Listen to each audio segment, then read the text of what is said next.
Hey guys, tonight we begin with something that will challenge everything you think you know about one of humanity's most controversial topics. We're diving deep into the origins of prostitution, and trust me, the truth is nothing like what you've been told. Forget the back alleys, the shame, the whispered transactions in shadowy corners. The world's oldest profession didn't begin in darkness. It began in light, in temples, under the gaze of gods, as one of the most sacred acts a human being could perform. So before you get comfortable, take a moment to like the video and subscribe, and let me know in the comments where you're tuning in from and what time it is for you. Now, dim the lights, maybe turn on a fan for that soft background hum, and let's ease into tonight's journey together. You're standing at the edge of human civilization, roughly 5,000 years ago, in the Fertile Crescent between the Tigris and Euphrates rivers. The air is thick with smoke from cooking fires and the sound of hammers on metal. Around you, the world's first cities are rising from the mud. Ur, Uruk, Babylon. These aren't just collections of huts. They're complex societies with laws, writing, trade networks, and something else entirely.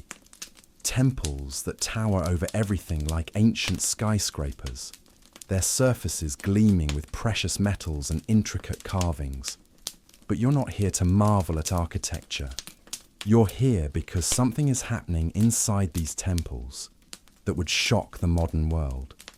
Something so profound, so spiritually charged, that it would shape human sexuality for millennia to come. You see, the first prostitution wasn't born from desperation or exploitation. It was born from worship. In these towering ziggurats, priestesses serve a goddess whose power over love, war, and fertility makes her the most feared and revered deity in the ancient world. Her name is Inanna to the Sumerians, Ishtar to the Babylonians, Astarte to the Phoenicians. She goes by many names, but her domain remains constant. She is the goddess of sexual love, and in her temples, that love becomes a bridge between the human and the divine. You watch as pilgrims from across the known world climb the steep steps of her temple. They come carrying offerings, gold, grain, livestock, precious stones.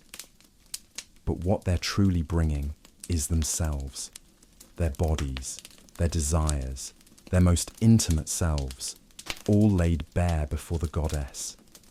Because in this ancient world, sex isn't shameful, it's sacred. The priestesses who serve Inanna aren't outcasts or desperate women selling their bodies for survival. They're the most honored members of society, educated, powerful, revered. They can read and write when most people can't even imagine such skills. They own property, conduct business, and wield influence that would make modern women envious. These are the hierodules, the sacred prostitutes, and their work is holy. You stand in the temple courtyard as evening falls, watching the ritual unfold. Oil lamps flicker against limestone walls covered in cuneiform script. The air is heavy with incense, myrrh, frankincense, cedar, the scent of the divine. Musicians play on lyres and drums, their melodies echoing off the stone like prayers made audible. And at the center of it all, the sacred marriage is about to begin. This isn't what you think of as prostitution. There's no money changing hands, no hurried transaction in a dark room. This is a cosmic event. The priestess who will lie with the worshipper tonight isn't just a woman. She is Inanna incarnate. And the man who approaches her isn't just seeking physical pleasure. He's seeking communion with the goddess herself. The belief is profound and complete. Through the sexual act, the divine feminine energy of Inanna flows into the world. Crops will grow. Livestock will multiply, armies will find victory, children will be conceived. The very fabric of reality is strengthened by this sacred union. To refuse such a gift would be unthinkable. To defile it would be cosmic treason. You watch as the priestess, adorned in gold and precious stones, her eyes lined with kohl, her hair braided with flowers, leads the worshipper to the inner sanctum. This is the Holy of Holies, where earth meets heaven, where flesh becomes spirit, where a simple human act is transformed into divine communion. But here's what's truly staggering. This isn't happening in just one temple, in just one city. Across the ancient Near East, from the mountains of Anatolia to the deserts of Arabia, temples to love goddesses are conducting similar rituals.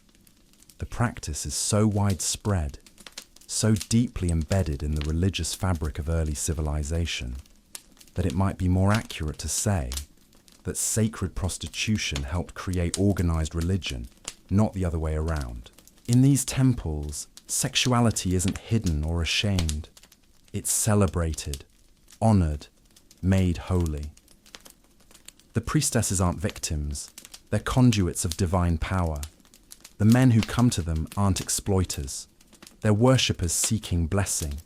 And the act itself isn't degrading, it's transformative. The temple records, written in cuneiform on clay tablets that have survived for millennia, tell us stories that challenge everything we think we know about the origins of prostitution. These aren't accounts of desperate women selling their bodies for bread. They're chronicles of sacred rituals, divine encounters, cosmic renewal. They speak of priestesses who owned vast estates, who commanded armies, who advised kings. Women whose sexual power made them the most influential people in their society. You realize, standing in this ancient temple as the oil lamps burn low and the sacred ritual continues in the inner chamber, that the story you've been told about prostitution is wrong, completely wrong. The shame, the degradation, the exploitation, all of that came later, much later.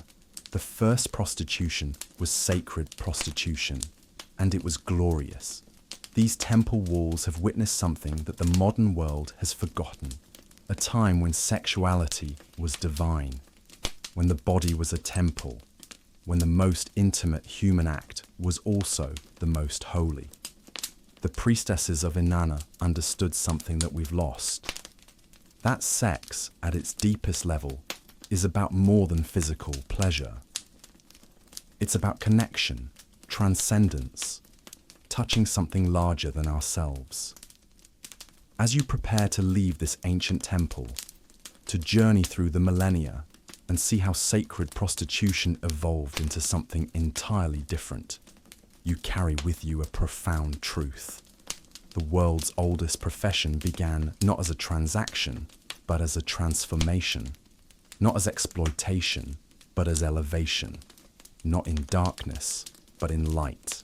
The prostitution that began in these temples would spread across the ancient world, changing and adapting as it met different cultures, different gods, different needs. It would become commerce, industry, crime, shame. But it began as something else entirely. It began as worship. And in that beginning lies a truth about human sexuality that we're still trying to understand. That beneath all the complexity, all the judgment, all the fear and desire, sex remains what it has always been. A bridge between the human and the divine. A doorway to transcendence. A sacred fire that burns in the temple of the flesh. You're walking through the ancient city of Uruk as the sun rises over the Mesopotamian plain. But this isn't the bustling marketplace or the royal palace that draws your attention. It's the massive ziggurat that dominates the skyline, its terrace levels climbing toward the heavens like a stone mountain built by human hands. This is the temple of Inanna, and you're about to witness something that will challenge everything you think you know about worship, sexuality, and the divine. The morning air carries the scent of baking bread and burning incense as you approach the temple complex. But there's something else in the atmosphere, something electric, expectant. Today is one of the sacred festivals, and pilgrims have travelled for weeks to reach this place. They come not just from Uruk, but from cities across the known world. Merchants from Babylon, farmers from the countryside, soldiers fresh from distant campaigns, all drawn by the same magnetic pull, the promise of touching the divine through the flesh. You climb the steep stairs carved into the ziggurat side, each step bringing you closer to the realm of the gods. The walls around you are covered in intricate reliefs, showing scenes that would scandalize a modern audience. Naked figures intertwined in ecstasy, goddesses displaying their sexuality with pride, priests and priestesses engaged in acts of sacred union. But there's nothing shameful here, nothing hidden or whispered about. This is religion at its most pure and powerful. At the temple's entrance, you're greeted by the sight of the hierodules, the sacred prostitutes of Inanna. These aren't the broken, desperate figures that history would later paint them as. These women are radiant, powerful, adorned like queens. Their hair is elaborately braided and decorated with gold ornaments. Their eyes are outlined with kohl in patterns that mirror the wings of sacred birds. Their bodies are draped in fine linen and wool, dyed in colours that speak of wealth and status. Purple, crimson, deep blue, the colours of royalty. But it's their eyes that truly set them apart. There's a confidence there, a knowing, that speaks of women who understand their own power. These priestesses can read and write in an age when literacy is rarer than gold. They own property, conduct business, advise rulers. Some are daughters of kings and nobles who have chosen this sacred calling over conventional marriage. Others have been selected from among the temple orphans, girls recognized for their beauty, intelligence, and spiritual sensitivity. The head priestess approaches you, and you're struck by her presence. She moves with the grace of a dancer and the authority of a general. Her name is Kubaba, and she holds a rank equivalent to a high priest in any other temple. In her hands, she carries a small clay tablet inscribed with cuneiform text. It's a hymn to Inanna, one of hundreds that celebrate the goddess's power over love, fertility, and war. She begins to chant, and her voice carries across the temple courtyard, like music made flesh. The words speak of Inanna's descent into the underworld, her death and resurrection, her power to grant life and take it away. But they also speak of her sexuality, her desire, her passionate nature. In this ancient religion, the goddess's sexuality isn't something to be hidden or apologized for. It's the source of her power, the wellspring from which all life flows. As the day progresses, you witness the careful preparation for the evening's sacred ritual. The temple servants, both male and female, work to prepare the sacred chamber. Fresh linens are spread on the ceremonial bed. Oil lamps are filled and trimmed. Incense burners are loaded with precious resins imported from distant lands. Every detail is attended to with the precision of a military operation and the reverence of a religious ceremony. The priestesses themselves undergo their own preparations. They bathe in water mixed with sacred oils, their bodies anointed with perfumes that have been blessed by the temple priests. They dress in garments that have been woven by virgin priestesses and embroidered with symbols of the goddess. Everything they touch, everything they wear, everything they do is infused with sacred meaning. You learn that becoming a hierodule isn't a matter of desperation or coercion. It's a calling, as sacred as becoming a priest or prophet. Young women who show the proper signs, unusual beauty, intelligence, spiritual sensitivity, are identified early and begin their training. They learn to read and write, to perform sacred dances, to understand the complex mythology surrounding Inanna. They study astronomy, mathematics, and medicine. They become some of the most educated people in their society. More importantly, they learn the sacred art of channeling the goddess's power through their own bodies. This isn't about technique or performance. It's about spiritual transformation. During the ritual of sacred marriage, the priestess doesn't simply portray Inanna. She becomes Inanna. The goddess descends into her flesh, speaks through her voice, loves through her body. The men who come to the temple aren't seeking mere physical pleasure. They're seeking blessing, healing, divine favor. A merchant might come before embarking on a dangerous trading expedition. A farmer might seek the goddess's blessing for his crops. A soldier might request victory in battle. A man struggling with infertility might hope for the gift of children. Each brings an offering appropriate to his request and his means. Gold, silver, livestock, grain, precious stones. But the true offering isn't material, it's spiritual.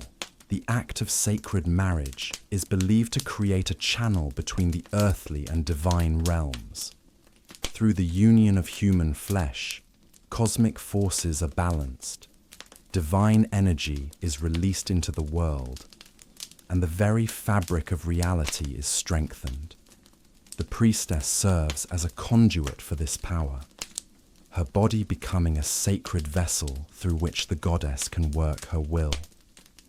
As evening approaches, you witness the beginning of the ritual.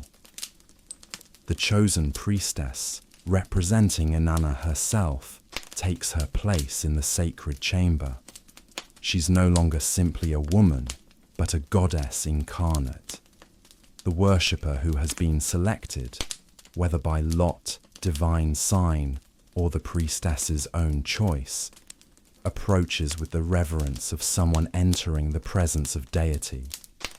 What happens next isn't a transaction, it's a transformation. The physical act becomes a bridge between worlds, a moment when human and divine merge, when flesh becomes spirit and spirit becomes flesh. The ancient texts describe it as a sacred marriage that ensures the fertility of the land, the prosperity of the people, and the favor of the gods. You realize, watching this ancient ritual unfold, that you're witnessing the birth of something that will echo through human history. But what you're seeing here in this Mesopotamian temple bears little resemblance to what prostitution will become. This is sacred, honored, divine. The women are powerful, not powerless. The act is worship, not exploitation. The purpose is cosmic, not commercial. The Temple of Inanna represents something that the modern world has lost, a time when sexuality was sacred, when the body was a temple, when the most intimate human act was also the most holy. Here, in the shadow of the ziggurat, under the gaze of the goddess, the world's oldest profession began not as a way to sell the body, but as a way to sanctify it. You kneel before the sacred altar as the oil lamps cast dancing shadows on the temple walls, and for the first time, you truly understand what you're witnessing. This isn't what your modern mind wants to call prostitution. This is something else entirely. Something so profound, so spiritually charged, that it defies every category you thought you understood. The priestess before you, her skin gleaming with sacred oils, her eyes reflecting the flame of divine possession, isn't a woman selling her body. She is Inanna herself, descended into human flesh for this moment of cosmic union. The man who approaches her, trembling with reverence and desire, isn't a customer purchasing services.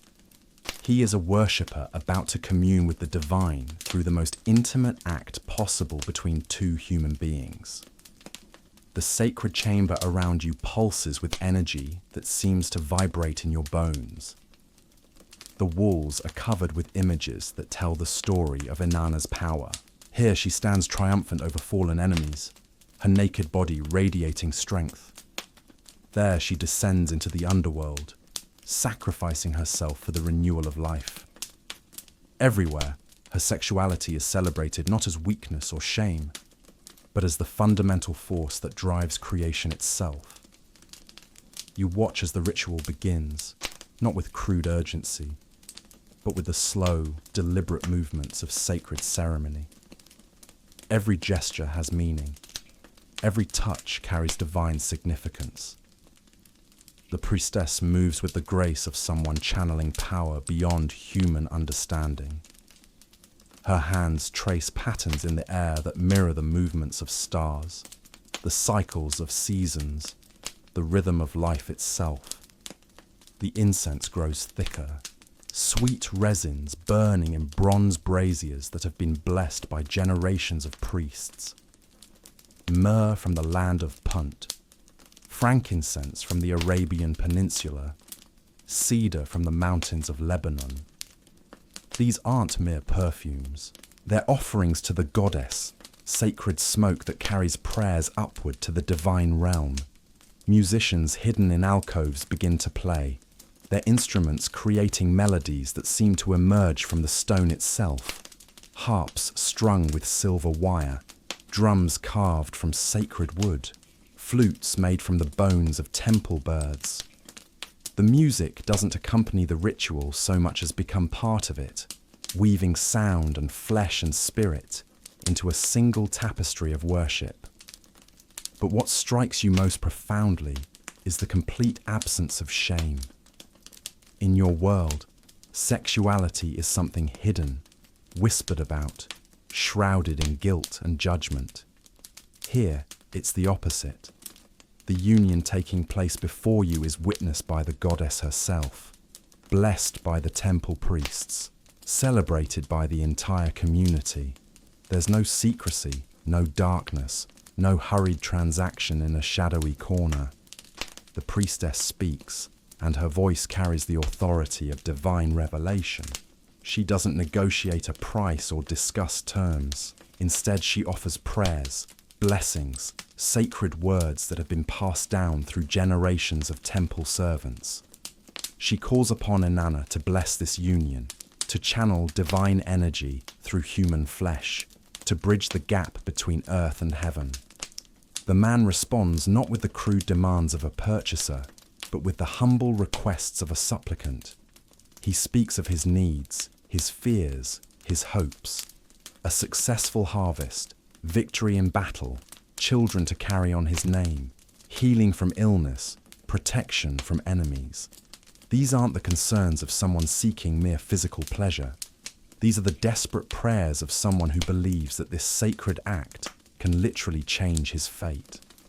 As the ritual reaches its climax, you feel something shift in the very air around you. It's as if the boundary between the physical and spiritual worlds has grown thin, allowing divine energy to flow into the human realm. The priestess arches her back, her eyes rolling upward, and for a moment she seems to glow with inner light. She's no longer channeling the goddess. She has become the goddess. The ancient texts will later describe this moment as the sacred marriage that ensures the fertility of the earth itself. They believe that without these rituals, crops will fail, animals will refuse to mate, children will not be born. The very continuation of life depends on these moments when human sexuality becomes a conduit for divine power. But it's not just about cosmic forces. It's about transformation on the most personal level. The man who entered this chamber as a supplicant will leave as someone touched by the divine. The priestess who welcomed him as Inanna's vessel will emerge having channeled the power of creation itself. Neither will ever be the same. you begin to understand why these women held such power in their society. They weren't victims or outcasts. They were the mediators between human need and divine power. Kings sought their counsel. Merchants begged their blessings. Warriors requested their protection. To harm a hierodule was to risk the wrath of Inanna herself, and that was a danger no one would willingly court. The temple records, carved in cuneiform on clay tablets that will survive for millennia, speak of priestesses who owned vast estates, who commanded their own armies, who advised rulers on matters of state. These weren't women who had fallen into prostitution out of desperation. These were women who had chosen the most powerful spiritual calling available to them in their society. Some of the most famous rulers of the ancient world claim descent from these sacred unions. The legendary King Gilgamesh was said to be the product of a divine marriage between a king and a priestess of Inanna. The implication was clear. Royal blood flowed strongest when mixed with the divine essence channeled through the temple prostitutes. As the ritual concludes and the sacred chamber slowly empties, you're left with a profound realization. What you've witnessed here, in this Mesopotamian temple 5,000 years ago, will echo through human history. But it will echo as a broken song, its meaning lost, its sacredness forgotten. The sacred prostitution of Inanna's temple represents humanity's last memory of a time when sexuality was divine, when the body was holy, when the most intimate human act was also the most sacred. From this point forward, as empires rise and fall, as new religions emerge and old gods die, the memory of sacred sexuality will fade. What began as worship will become commerce. What started as divine communion will devolve into economic transaction. The priestesses, who once channeled goddesses, will become women selling their bodies for survival. The sacred will become profane. The holy will become shameful. And humanity will spend the next 5 millennia trying to understand what it lost in the shadows of these ancient temples.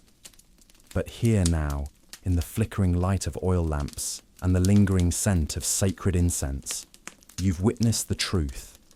The world's oldest profession didn't begin with desperation or exploitation.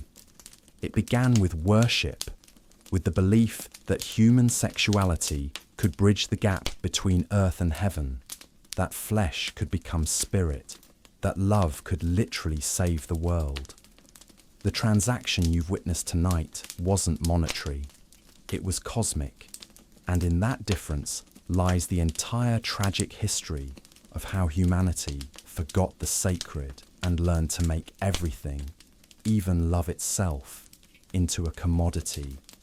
You stand at the edge of a great transformation, watching as the sacred world you've just witnessed begins to crack at its foundations. The ziggurat of Inanna still towers over the Mesopotamian plain, but something has changed in the air. The old certainties are crumbling, new empires are rising, and the sacred marriage that once connected earth to heaven is about to become something else entirely. It's been 3 centuries since you first entered Inanna's temple, and the world has shifted beneath your feet like sand in a windstorm. The city-states of Sumer are giving way to larger kingdoms. Trade routes stretch farther than ever before. Armies march with iron weapons instead of bronze. And in the great cities, a new class of people is emerging. Merchants, craftsmen, soldiers, bureaucrats. People who worship the old gods out of habit, but believe in gold with genuine faith. You walk through the streets of Babylon, the greatest city the world has ever seen, and feel the change like a fever in the blood. The temples are still there, still magnificent, still claiming divine authority. But something has shifted in how people approach them. Where once pilgrims came seeking spiritual transformation, now many come seeking practical benefits, blessing for business ventures, divine protection for trading expeditions, favorable omens for military campaigns. The sacred prostitution continues, but its meaning is slowly bleeding away like color from old fabric.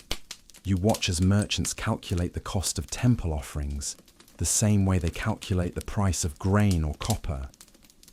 You see soldiers treating the hierodules like a reward for successful campaigns, rather than vessels of divine power. The transformation is subtle, but unmistakable. The sacred is becoming secular. Inside the temples, the priestesses notice the change too. Kubaba, now an elder hierodule with silver threads in her dark hair, speaks to you in the pre-dawn hours when the temple is quiet. Her voice carries the weight of wisdom and the sadness of someone watching their world transform before their eyes. She tells you about the new type of worshipper who comes to the temple, men who approach the sacred marriage not with reverence, but with expectation, who see the ritual not as divine communion, but as divine service, who measure the priestess's performance like they would judge a dancing girl or a musician. The awe is disappearing, replaced by something that feels uncomfortably like commerce. The change isn't happening overnight. It's a slow erosion, like water wearing away stone. The rituals continue, the prayers are still spoken, the incense still burns, but the spirit behind it all is shifting. What was once transformation is becoming transaction. What was once sacred is becoming simply sexual. You witness the first cracks in the temple system when a wealthy merchant named Nabu Rimani arrives at the temple with a proposition that would have been unthinkable in earlier times. He doesn't want to participate in the sacred marriage. He wants to purchase it. Not the spiritual blessing, not the divine communion, but the physical act itself. He offers gold, enough gold to fund the temple for months, in exchange for exclusive access to the most beautiful priestess. The temple priests are horrified, but they're also practical. The city's economy is changing. Trade is bringing new wealth, but also new expenses. The old system of agricultural offerings and seasonal gifts isn't enough to maintain the vast temple complex. The merchants' gold glitters like a solution to problems they didn't even know they had. After much debate and consultation with the temple oracles, they find a compromise. A new category of temple servant is created. Women who serve inanna, but are not full hierodules. They participate in rituals that look like the sacred marriage but lack its spiritual dimension. They're not channeling the goddess. They're simply performing a service. The distinction seems small, but you understand its enormous significance. For the first time in human history, sexuality is being separated from spirituality. The act is the same, but the meaning has been drained away like wine from a broken cup. What was once divine communion is becoming human commerce. The change accelerates as news of Babylon's innovation spreads along the trade routes. Other cities, other temples, face the same economic pressures. The old agricultural economy is giving way to a new commercial one. Money is replacing offering. Contract is replacing covenant. The sacred is giving ground to the secular one copper coin at a time. You watch as some temples resist the change. The most conservative priests and priestesses hold firm to the old ways, insisting that the sacred marriage cannot be commercialized without destroying its essential nature. But they're fighting an economic tide that proves stronger than their spiritual convictions. Temples that refuse to adapt find themselves impoverished, their influence waning, their voices growing silent in the councils of power. Others embrace the transformation with disturbing enthusiasm. They see an opportunity to expand their influence by expanding their services. If wealthy merchants will pay gold for access to temple women, why not create more opportunities for such transactions? New categories of temple servants emerge. Women who are not priestesses at all, but simply prostitutes, operating under religious cover. The hierarchy that once distinguished the sacred hieroglyphs from ordinary temple workers begins to blur. Some women serve the goddess through ancient ritual. Others serve wealthy patrons through newer arrangements. The temple becomes a place where both transactions occur side by side, the sacred and the commercial existing in uneasy tension. You notice how the transformation affects the women themselves. The ancient hieroglyphs, trained from childhood in the mysteries of Inanna, still carry themselves with divine authority. But the newer temple prostitutes move differently. They've learned to be pleasing rather than powerful, accommodating rather than transformative. They smile more but command less. They serve rather than channel divine power. The change spreads beyond the temples too. In the growing commercial districts of Babylon, independent prostitutes begin to operate outside any religious context. These women have no connection to Inanna or any other deity. They sell sexual services the same way bakers sell bread or potters sell jars. It's purely economic, devoid of any spiritual dimension.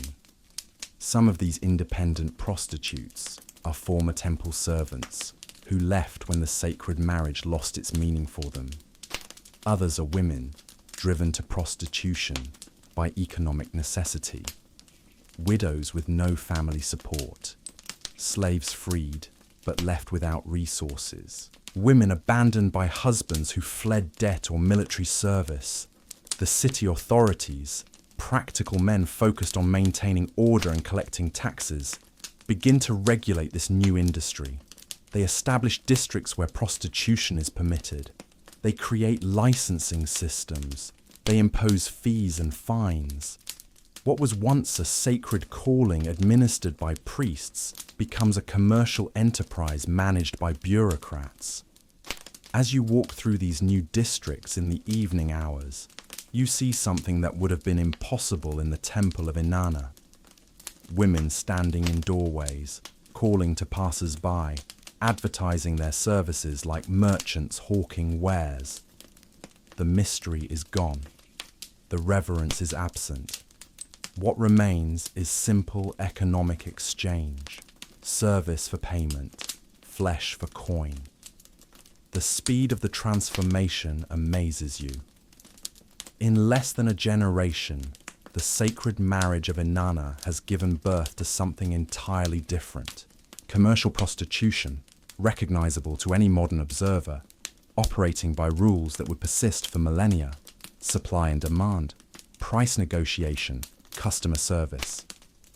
The old hieroglyphs watch this development with a mixture of sadness and anger. They see their sacred calling being debased, their divine authority being undermined by women who sell what the priestesses believe should only be given in sacred trust. But they're powerless to stop it. The economic forces driving the change are stronger than their spiritual authority. You realize you're witnessing one of history's great transformations. The moment when the sacred becomes secular, when worship becomes work, when divine communion becomes human commerce. The world's oldest profession is being born from the death of the world's oldest worship. But the transformation isn't complete yet. The sacred and secular forms of prostitution will coexist for centuries, sometimes competing, sometimes complementing each other. The ancient ways will linger in remote temples and conservative communities, but the future belongs to the commercial model spreading through Babylon's streets. Standing at this crossroads between sacred and secular, between ancient and modern, you understand that you're watching the end of one world and the beginning of another.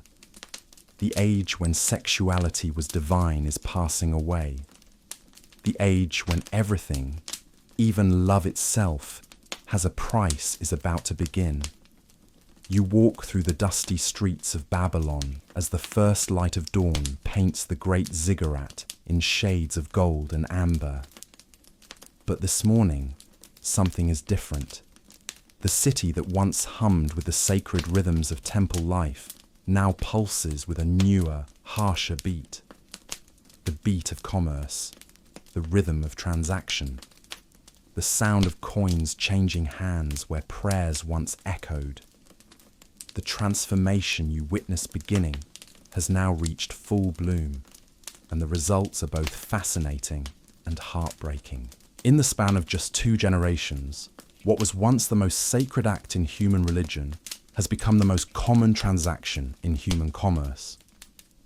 You're about to discover what happens when the divine becomes mundane, when the holy becomes ordinary, when the sacred marriage becomes simply business. The narrow streets that lead away from the temple district tell the story of this transformation.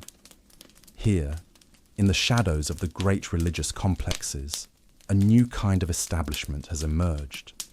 Buildings that look like taverns or inns but serve a very different purpose. The world's first brothels, crude and practical spaces where sex is sold as simply as beer or bread. You push aside a heavy curtain and step inside one of these establishments. The contrast with Inanna's temple couldn't be more stark. Where the temple was filled with precious metals and sacred art, this place is decorated with rough, practical furnishings. Where the temple glowed with oil lamps and burned with expensive incense, this room is lit by smoking tallow candles and smells of unwashed bodies and spilled wine. The woman who greets you bears no resemblance to the priestesses you knew. Her name is Shamhat, and she's maybe 20 years old, though her eyes look older. Her clothes are colourful but cheap, her jewellery brass instead of gold. She moves with the practiced efficiency of someone who has learned to see men not as potential vessels for divine experience, but as customers with varying amounts of coin and different expectations of service. Shamhat tells you her story as she leads you to a small chamber at the back of the building. She wasn't born to this life. 3 years ago, she was the wife of a bronze smith, mother to 2 young children, living a respectable, if modest life in one of Babylon's craftsman districts. Then came the drought. Crops failed across Mesopotamia. Trade slowed. Her husband's business collapsed. When starvation threatened her family, Shamhat made a choice that thousands of women before and after her would make. She walked into the commercial district and sold the only thing she had left to sell: her body. Not to commune with goddesses or channel divine power, but to buy bread for her children. The first time was devastating. She describes the shame, the fear, the sense of violating something sacred within herself. But her children ate that night, and the next day, when hunger returned, she went back. By the end of the first month, the shame had hardened into resignation. By the end of the first year, resignation had become acceptance. Now, 3 years later, it's simply her profession. But Shamhat's story isn't one of pure victimization. In this new commercial world, she's discovered a form of agency that would have been impossible for the temple prostitutes. She sets her own prices. She chooses her customers. She keeps her earnings. Within the narrow confines of her profession, she's become a businesswoman. She's learned which customers pay well and treat her with respect, and which ones to avoid. She's developed relationships with other women in similar circumstances, sharing information about dangerous clients and profitable opportunities. She's even managed to save enough money to rent a small room of her own, giving her independence that many married women in Babylon don't possess. As you talk with Shamhat and the other women who work in this district, you begin to understand the complex new world that commercial prostitution has created. It's not the simple story of exploitation that you might expect. Some women here are indeed desperate, driven by poverty or coercion. But others have made calculated decisions about the best way to survive and even thrive in an economic system that offers them few alternatives. There's Nin Hersag, a former temple servant who left when the sacred marriage lost its meaning for her. She earns more money now than she ever did serving the goddess, and she uses that money to support not just herself, but 3 younger sisters and her aging parents. There's Ereshkigal, a widow whose husband died in a border war. Military widows receive no pension, but her beauty and intelligence have made her one of the most sought-after prostitutes in the district. These women have developed their own social structure, their own rules, their own methods of protection. They look out for each other, sharing warnings about violent customers and pooling resources to help those who fall ill. They've created informal networks that function almost like guilds, regulating competition and maintaining standards. But they've also lost something precious. None of them speak of their work with the pride and reverence that once characterized the hierodules. What they do is survival, not calling. Transaction, not transformation. They provide a service, but they don't channel divine power. They earn money, but they don't commune with goddesses. The customers have changed too. In the temples, men approach the sacred marriage with awe and reverence. Here, in the brothels, they come with expectations shaped by commerce rather than spirituality. They're purchasing a service, and they evaluate that service the way they would judge any other commercial transaction. You watch as a merchant named Enlil Bani haggles with one of the women over price and services. He's not seeking divine blessing or spiritual transformation. He wants physical pleasure, delivered efficiently and at a reasonable cost. When the woman quotes her price, he counters with a lower offer. When she describes what that price includes, he negotiates for additional services. It's a business discussion, not a religious ritual. The transaction that follows bears no resemblance to the sacred marriage you witnessed in Inanna's temple. There's no incense, no music, no prayers, just 2 people engaging in a commercial exchange.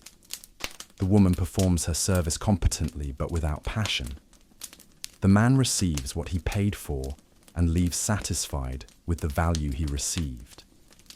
Neither is transformed by the experience. This is the new model that's spreading throughout the ancient world. Prostitution as commerce rather than communion. Sex as transaction rather than transformation. Bodies as commodities rather than temples. It's more efficient than the old system, more accessible, more practical. But something essential has been lost in the translation from sacred to secular. The economic logic driving this transformation is irresistible. The old temple system required enormous resources to maintain its ritual complexity. Priests, priestesses, servants, musicians, massive buildings, expensive ceremonies. The new commercial system operates with minimal overhead. A room, a bed, a woman willing to sell her services. Everything else is unnecessary. The new system also serves a much larger market. The temple prostitution was reserved for special occasions and wealthy patrons. Commercial prostitution is available daily to anyone with a few copper coins. It's democratic in a way that the sacred marriage never was. But democracy comes at a price. In making prostitution accessible to everyone, the new system has stripped it of its exclusivity, its mystery, its power to transform. What was once rare and precious has become common and mundane. What was once sacred has become simply sexual. As evening falls over Babylon and the commercial district comes alive with customers seeking services, you realize you're witnessing more than just the evolution of prostitution. You're seeing the birth of a new relationship between human sexuality and society, A relationship based on economics rather than spirituality, transaction rather than transformation, commerce rather than communion. The sacred prostitution of Inanna's temple represented humanity's last memory of sexuality as divine power. The commercial prostitution spreading through Babylon's streets represents something entirely new. The commodification of the most intimate human experience, the transformation of love itself into merchandise. Standing at this historical crossroads, watching the last priestesses of Inanna grow old while the first commercial prostitutes ply their trade in the streets below, you understand that you're witnessing one of the great transitions in human history. The moment when everything sacred becomes secular, when every human experience becomes a potential commercial transaction, when even the gods themselves must compete with the marketplace. The world's oldest profession has been born from the death of the world's oldest worship, and there will be no going back. You find yourself standing in the narrow alleyways of Babylon's newest district, where the smell of cooking meat mingles with perfumed oils and the sound of haggling voices. But you're not here as an observer anymore. Tonight, you're walking in the sandals of Ashurbanipal, a travelling merchant who has just returned from a successful trading expedition to the distant mountains of Anatolia. Your purse is heavy with silver, your body aches from weeks on the road, and your mind seeks something that your wife, your home, your respectable life cannot provide. You've heard whispers about this place during your travels. Other merchants, soldiers, craftsmen, they all speak of Babylon's pleasure district with a mixture of anticipation and secrecy. Some call it shameful, others describe it as necessary.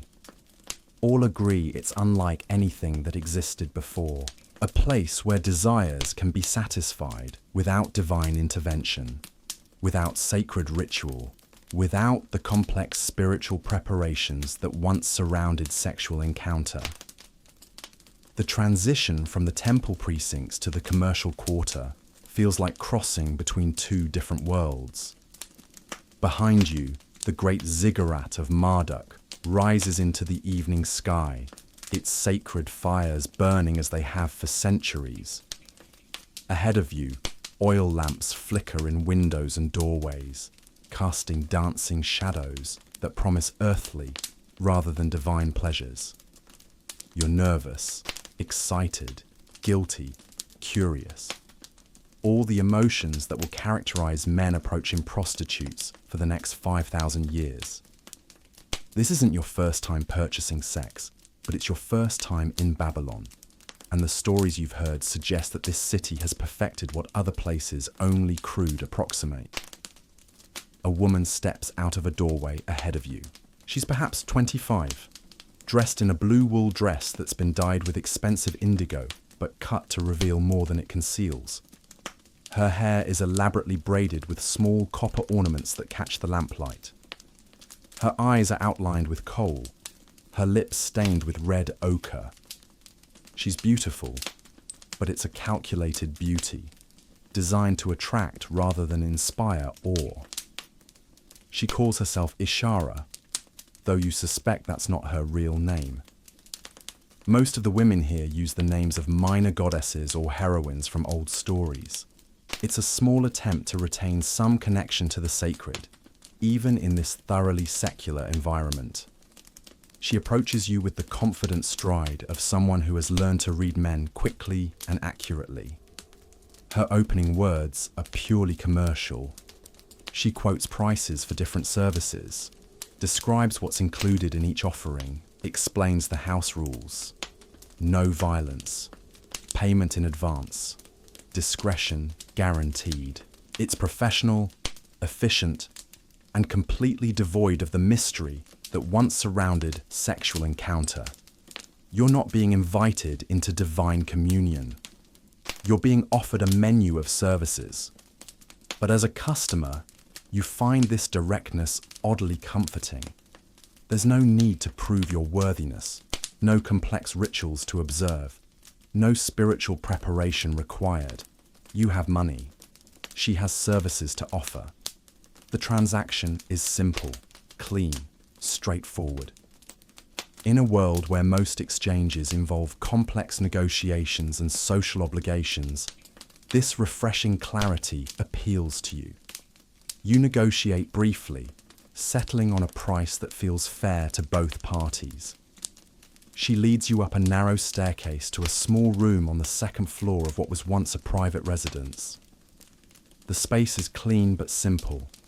A bed with reasonably fresh linens, a wash basin, a small table with oil lamps, a window that opens onto the street below. It's comfortable without being luxurious, functional without being inspiring. Ishara's approach to her work fascinates you. She's neither the divine vessel you remember from temple descriptions, nor the desperate victim you expected from the stories. She's a professional, skilled in her trade, businesslike in her approach. She makes conversation designed to put you at ease, asks about your travels, compliments your success. But it's performance, not genuine interest. The physical encounter that follows is competent, satisfying, but curiously hollow. Ishara knows her craft well. She understands male desire, knows how to stimulate and satisfy. But there's something missing that you can't quite identify. It takes you time to realize what it is. There's no transformation. You enter the room as one person and leave as the same person. The act has been pleasurable, but not meaningful. This is the fundamental difference between what you're experiencing and what your grandfather might have known in the temples. The sacred prostitution was designed to change the participants, to connect them with divine forces, to transform ordinary humans into vessels for cosmic power. The commercial prostitution you've just experienced is designed to provide satisfaction without transformation, pleasure without meaning. As you prepare to leave, Ishara casually mentions that she's available most evenings, that she enjoys working with traveling merchants because they tip well and don't create ongoing complications. She gives you tips about other women in the district who might suit your tastes when you return to Babylon. It's customer service, building client relationships, ensuring repeat business. Walking back through the dark streets toward your inn, you encounter other men leaving the pleasure district. Some look satisfied and relaxed. Others appear troubled or guilty. A few seem angry or disappointed. You realize that commercial prostitution creates a different range of emotions than sacred prostitution ever did. The old temple system provided spiritual meaning that justified the encounter. The new commercial system offers no such comfort. You strike up a conversation with another merchant, a man named Nebuzaradan who trades in precious stones. He's been using the services of Babylon's prostitutes for several years, and he offers insights that surprise you. He describes how the women have adapted to their new profession, developing skills and strategies that would have been unnecessary in the temple system. Some women, he explains, specialize in serving wealthy customers, charging high prices for exceptional beauty or exotic services. Others focus on volume, serving many customers quickly and efficiently. Some develop regular clientele, building relationships that blur the line between commercial and personal. Others prefer anonymous encounters with strangers. The district has also developed its own economy beyond the basic transaction. There are houses that employ multiple women and take a percentage of their earnings. There are independent operators who work from their own rooms. There are women who travel to customers rather than receiving them in fixed locations. Different models for different markets. Nebuzaradan also describes the dangers that didn't exist in the temple system. Violent customers who view commercial prostitutes as less worthy of respect than sacred ones. Thieves who target both the women and their clients. disease that spreads more rapidly in commercial settings than it ever did in the carefully regulated temple environment. Economic competition that can turn vicious. But he also describes opportunities that the old system never offered. Women who have used prostitution as a stepping stone to other careers. Some save enough money to open their own businesses. Others use their connections with wealthy clients to arrange marriages for themselves or their daughters. A few have even become influential figures in their own right, accumulating enough wealth and knowledge to advise merchants and even minor officials. As you continue your conversation, walking through Babylon's sleeping streets, you begin to understand that you've participated in something historically significant. The encounter you've just had represents a new model for human sexuality, one that separates physical pleasure from spiritual meaning, that treats the body as commodity rather than temple. This model will spread throughout the ancient world, carried by merchants like yourself along trade routes, implemented by administrators seeking to regulate and tax human behavior, adopted by women seeking economic independence in societies that offer them few alternatives. What began in Babylon's streets will become the template for prostitution in every subsequent civilization. You realize that the men who visit these women are not just seeking physical satisfaction. They're seeking something that their normal lives don't provide. Excitement, variety, freedom from social expectations, the thrill of transgression.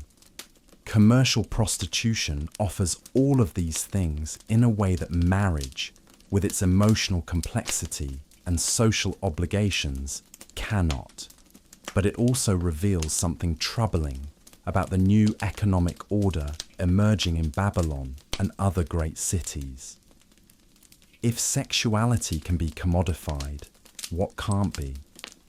If the most intimate human experience can be reduced to commercial transaction, what aspects of human life will remain outside the marketplace? Standing outside your inn as the first light of dawn touches the ziggurat's peak, you understand that you've participated in more than just a sexual encounter. You've engaged with a new form of human relationship, one based purely on economic exchange rather than spiritual, emotional, or social connection. It's efficient, accessible, and satisfying in its way, but it's also hollow in ways that will haunt human civilization for millennia to come. The customer's perspective reveals the true genius and tragedy of commercial prostitution. It gives men exactly what they think they want, while leaving them somehow emptier than they were before. It promises satisfaction while delivering a hunger for something more meaningful. It offers physical pleasure while denying spiritual transformation. You are the first in a long line of men who will discover that buying sex is both easier and more complicated than they imagined. Easier because it requires no emotional investment, no spiritual preparation, no complex social negotiation. More complicated because it leaves questions unanswered and needs unmet that were never present in the sacred marriage. The world's oldest profession has found its first customer, and neither of you will ever be quite the same. You stand in the shadow of a massive stone stele, its surface covered with hundreds of lines of cuneiform script that will change the world forever. The year is 1750 BCE, and you're witnessing King Hammurabi of Babylon as he unveils his great legal code. But you're not here for the dramatic ceremony or the political implications. You're here because buried within these 282 laws is something that will shock you. The world's first legal framework for prostitution. The king's voice echoes across the great plaza as he proclaims that these laws will bring order to chaos, justice to the oppressed, and regulation to every aspect of human behavior. What he doesn't say, but what you're about to discover, is that by codifying prostitution into law, He's making a profound statement about human nature. He's declaring that the buying and selling of sex isn't an aberration to be eliminated, but a permanent feature of civilization to be managed. You push through the crowd of scribes, merchants, and officials to get closer to the stele. The laws carved into its black diorite surface represent more than royal decree. They represent society's first attempt to grapple with the reality that sacred prostitution has given birth to something that won't be contained within temple walls. Commercial sex is here to stay, and if it can't be stopped, it must be controlled. The relevant laws are scattered throughout the code, revealing how deeply prostitution has already penetrated Babylonian society. Law 178 deals with the property rights of priestesses and temple prostitutes. Law 181 discusses the inheritance rights of women dedicated to the gods. But it's the laws that don't mention religion at all that tell the real story. The ones that treat prostitution as simple commercial activity, no different from selling grain or pottery. Law 127 addresses false accusations against married women, but its language reveals that being accused of prostitution has become a serious social crime. This tells you that commercial sex work has created a new category of woman, the respectable wife who must be protected from being confused with the disreputable prostitute. The sacred secular divide you witnessed emerging in the temples has now been written into law. You follow the king's legal advisors as they explain the practical implications of the code to gathered officials. These men, practical administrators rather than priests or philosophers, reveal how thoroughly the government has thought through the regulation of sexual commerce. They discuss taxation, licensing, zoning, health regulations. Prostitution isn't being judged, it's being managed. The conversation reveals the state's primary concerns. First, revenue. Prostitutes and brothel operators will be taxed like any other business. Second, public order. Sexual commerce will be confined to specific districts to prevent it from interfering with respectable neighborhoods. Third, social stability. Laws will distinguish clearly between prostitutes and wives, ensuring that commercial sex doesn't undermine the institution of marriage. But the code also reveals something darker. Laws 129 and 130 deal with adultery and rape, and their language suggests that the legal system views prostitutes as fundamentally different from other women. A married woman caught in adultery faces death. A prostitute cannot, by definition, commit adultery because she belongs to no man. Similarly, the penalties for sexual violence against prostitutes are less severe than those for crimes against married women. You realize you're witnessing the legal birth of a distinction that will plague civilization for millennia. The creation of two categories of women, those worthy of protection and those whose bodies are commodities. The code doesn't create this distinction, but it codifies it, making it part of the fundamental structure of civilized society. The most revealing conversation happens in the evening, when you follow a group of judges to a tavern near the palace. Here, away from official ceremony, they discuss the real challenges of implementing these laws. How do you distinguish between a temple prostitute performing sacred duties and a commercial prostitute operating under religious cover? How do you tax services that are often paid for with goods rather than money? How do you maintain public order when the customers include some of the city's most powerful men? One judge, an elderly man named Marduk Nasir, shares insights that chill you. He explains that many of the women working in Babylon's pleasure districts aren't there by choice. Some are slaves, sold into prostitution by creditors or conquerors. Others are free women driven by poverty, but trapped by debt to brothel operators. The law recognizes these realities, but doesn't address them. It regulates the commerce without questioning the coercion that often underlies it. Another judge discusses the practical problems of enforcement. How do you prosecute violations when the evidence requires invasion of privacy? How do you collect testimony from women who fear retribution? How do you prevent corruption when the enforcers are also potential customers? The code provides legal framework, but implementation requires compromises that often protect the powerful at the expense of the vulnerable. The conversation turns to the social impact of legal prostitution. The judges have observed how quickly attitudes change once sexual commerce becomes normalized. Fathers who once protected their daughter's virtue now calculate whether prostitution might be more profitable than marriage. Young men delay marriage because purchased sex is more convenient than courtship. Wives compete with professionals whose only job is to satisfy male desire. But you also hear about unexpected developments. Some prostitutes have used their earnings and connections to accumulate significant wealth and influence. They lend money, invest in trade, even own property.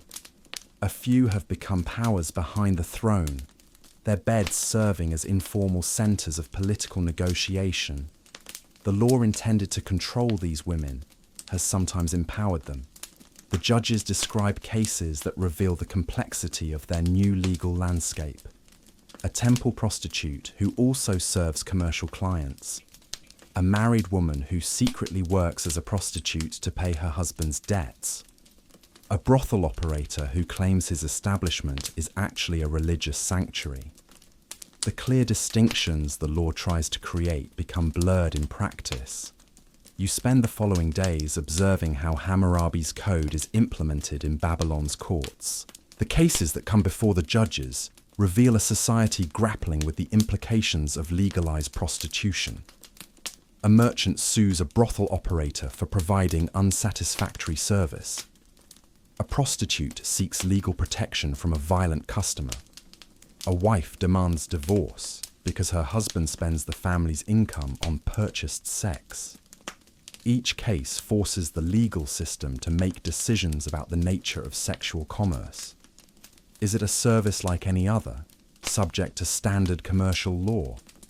Is it a special category requiring unique regulations? Is it a necessary evil to be tolerated, or a legitimate business to be protected? The judges' rulings gradually create precedents that will influence legal thinking for centuries. One case particularly illuminates the new legal reality. A wealthy merchant named Shamash Shum Ukin has died, leaving a substantial estate. His legitimate wife claims inheritance rights, but 3 prostitutes also come forward, each claiming that he promised them support in exchange for exclusive services. The case forces the court to define the legal nature of relationships between men and prostitutes. The judge's ruling is pragmatic but revealing. The prostitutes have no legal claim to inheritance because their relationships with the deceased were commercial, not matrimonial. However, any written contracts or witnessed promises must be honoured as legitimate debts of the estate. The decision distinguishes between emotional relationships and business arrangements, but it also recognises that purchased sex can involve ongoing obligations. Another case involves a young woman named Tashmitam, who was sold into prostitution by her father to pay gambling debts. She appeals to the court for freedom, arguing that she was coerced into the profession. The judge faces a dilemma. The sale was legal under existing debt laws, but the code also suggests that women should have some protection from exploitation. The ruling establishes important precedent. Tashmitam must work until her father's debt is paid, but she cannot be forced to remain in prostitution beyond that point. Moreover, she must receive a fair share of her earnings to apply toward the debt. The decision acknowledges the coercive reality underlying much prostitution, while stopping short of outlawing the practice. As you observe these legal proceedings, you begin to understand the profound impact of codifying prostitution into law. By regulating rather than prohibiting sexual commerce, Hammurabi's code has legitimized it. By creating legal frameworks for its operation, the state has become complicit in its continuation. By distinguishing between different categories of women, the law has institutionalized a form of discrimination that will persist for millennia. But the code has also created possibilities for protection and recourse that didn't exist in the unregulated environment. Prostitutes can appeal to courts for protection from violence. Customers can seek legal remedy for fraud or theft. Society gains tools for managing the social disruption that uncontrolled prostitution might cause. Standing in Babylon's courthouse as scribes record another day's legal proceedings, you realize you're witnessing more than the regulation of an ancient profession. You're seeing the birth of the legal framework that will govern sexual commerce for the rest of human history. The fundamental questions raised by Hammurabi's judges, the tensions they try to resolve, the compromises they reach, all will echo through Roman law, medieval canon law, and modern legislation. The law has spoken, and its message is clear. Prostitution is here to stay. The only question is how society will manage it. Hammurabi's answer, pragmatic and morally complex, establishes the template. Regulate, but don't eliminate. Tax, but don't prohibit. Distinguish, but don't entirely exclude. Control the practice while accepting its permanence. The world's oldest profession has received its first legal recognition. And in that recognition lies both protection and entrapment, legitimacy and stigma, order and oppression. The law, like the society it governs, is learning to live with the reality of commercialized sex. And that education will continue for the next 4,000 years. You stand on the banks of the Great Nile River as the morning sun paints the limestone cliffs of the Valley of the Kings in shades of gold and rose. But you're not here to marvel at pharaonic tombs or ancient monuments. You're here because Egypt, the land of the pyramids and the Sphinx, developed its own unique relationship with prostitution, one that was both similar to and startlingly different from what you witnessed in Mesopotamia. The reed boat that carries you upstream passes temple complexes that rival anything in Babylon, their massive columns reaching toward the sky like stone forests. But as you disembark at the great city of Thebes, you immediately sense that something is different here. The Egyptian approach to sexuality, to religion, to the relationship between the sacred and the commercial follows patterns that are uniquely their own. Your guide is a priest named Amenhotep, a learned man who serves in the temple of Hathor, the Egyptian goddess of love, music, and fertility. As you walk through the temple complex, he explains how Egyptian sacred prostitution developed along different lines than its Mesopotamian counterpart. Where Inanna's priestesses channeled divine power through sexual union, Hathor's servants use music, dance, and ritual to achieve spiritual ecstasy. The temple courtyard fills with the sound of sistrums, sacred rattles that create a hypnotic rhythm as the priestesses dance. These women, trained from childhood in the mysteries of Hathor, move with a grace that seems to transcend the merely human. Their bodies, adorned with gold jewelry and transparent linen, become instruments of worship. But you notice something crucial. Their rituals, while intensely sensual, rarely involve actual sexual contact with worshippers. Amenhotep explains that Egyptian theology views the sexual act differently than Mesopotamian religion. To the Egyptians, sexual energy is indeed divine, but it's primarily associated with creation and fertility, rather than communion between humans and gods. The goddess Isis, conceiving Horus after the death and resurrection of Osiris, represents the cosmic principle of life emerging from death. But this divine sexuality is considered too powerful, too dangerous for casual human participation. This theological difference has practical implications. While Egypt does have sacred prostitution, it's far more limited and controlled than what you witnessed in Babylon. Only certain festivals, only specific temples, only particular rituals allow for sexual contact between worshippers and priestesses. Most Egyptian temple sexuality is symbolic rather than literal, represented through dance, music, and imagery rather than physical union. But if sacred prostitution is more restricted in Egypt, commercial prostitution has found entirely different avenues for development. As you explore the great cities of Memphis and Thebes, you discover that Egyptian society has created spaces for sexual commerce that are both more integrated into daily life and more clearly distinguished from religious practice. In the workers' villages that house the men building the great tombs and temples, prostitution operates with remarkable openness. These are temporary communities, populated by skilled craftsmen who live away from their families for months at a time. The authorities recognize that sexual needs must be met, and they've developed systems to provide those services while maintaining social order. You visit one such village in the Valley of the Kings, where hundreds of men labor on a pharaoh's eternal resting place. The community includes not just workers, but merchants, administrators, guards, and women who provide various services, including sexual ones.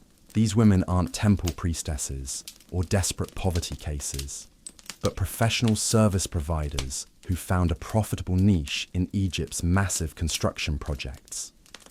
The woman you meet, who calls herself Nefertiti, though that's obviously not her birth name, explains how this system works. She and about a dozen other women live in a section of the workers' village, providing companionship and sexual services to the men who can afford them. They're not employees of the state, but they're not exactly independent operators either. They work within a framework that's been established by the site administrators to prevent conflict and maintain productivity.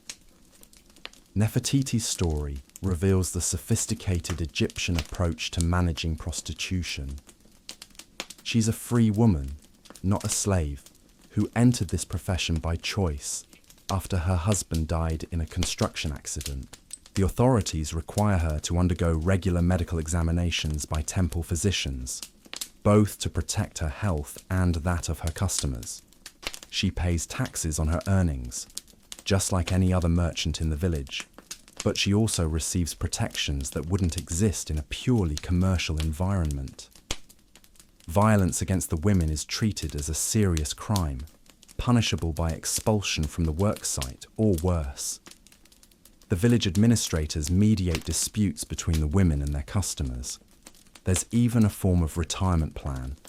Women who serve the workers' villages faithfully can expect assistance in their old age. The arrangements reveal Egyptian pragmatism at its finest. The state recognizes that large construction projects create social problems that must be managed. Men living away from their wives and families need outlets for sexual energy that might otherwise lead to fights, theft, or desertion. Providing regulated prostitution serves the state's interests in maintaining productive, peaceful work sites. As you explore other Egyptian cities, you discover that this pragmatic approach extends beyond construction sites. In Alexandria, the great port city, prostitution serves the needs of sailors, merchants, and travelers from across the Mediterranean. In Memphis, the ancient capital, it caters to government officials, priests, and wealthy landowners. Each environment has developed its own customs and regulations. But Egyptian prostitution also reflects the unique character of Egyptian society. The relatively high status of women in Egyptian culture means that prostitutes often enjoy more respect and legal protection than their counterparts in other civilizations. Egyptian women can own property, conduct business, and even rule as pharaohs. This cultural background creates a context where women selling sexual services aren't automatically relegated to the bottom of the social hierarchy. You witness this difference when you observe a legal proceeding in a Memphis court. A prostitute named Anka has brought charges against a customer who refused to pay for services rendered. In Babylon, such a case might have been dismissed or handled informally. Here, the Egyptian judge treats it as a straightforward commercial dispute, no different from a merchant seeking payment for delivered goods. The judge's ruling establishes important precedents. Verbal contracts for sexual services are legally binding. Customers who use services but refuse payment can be compelled to pay damages plus penalties.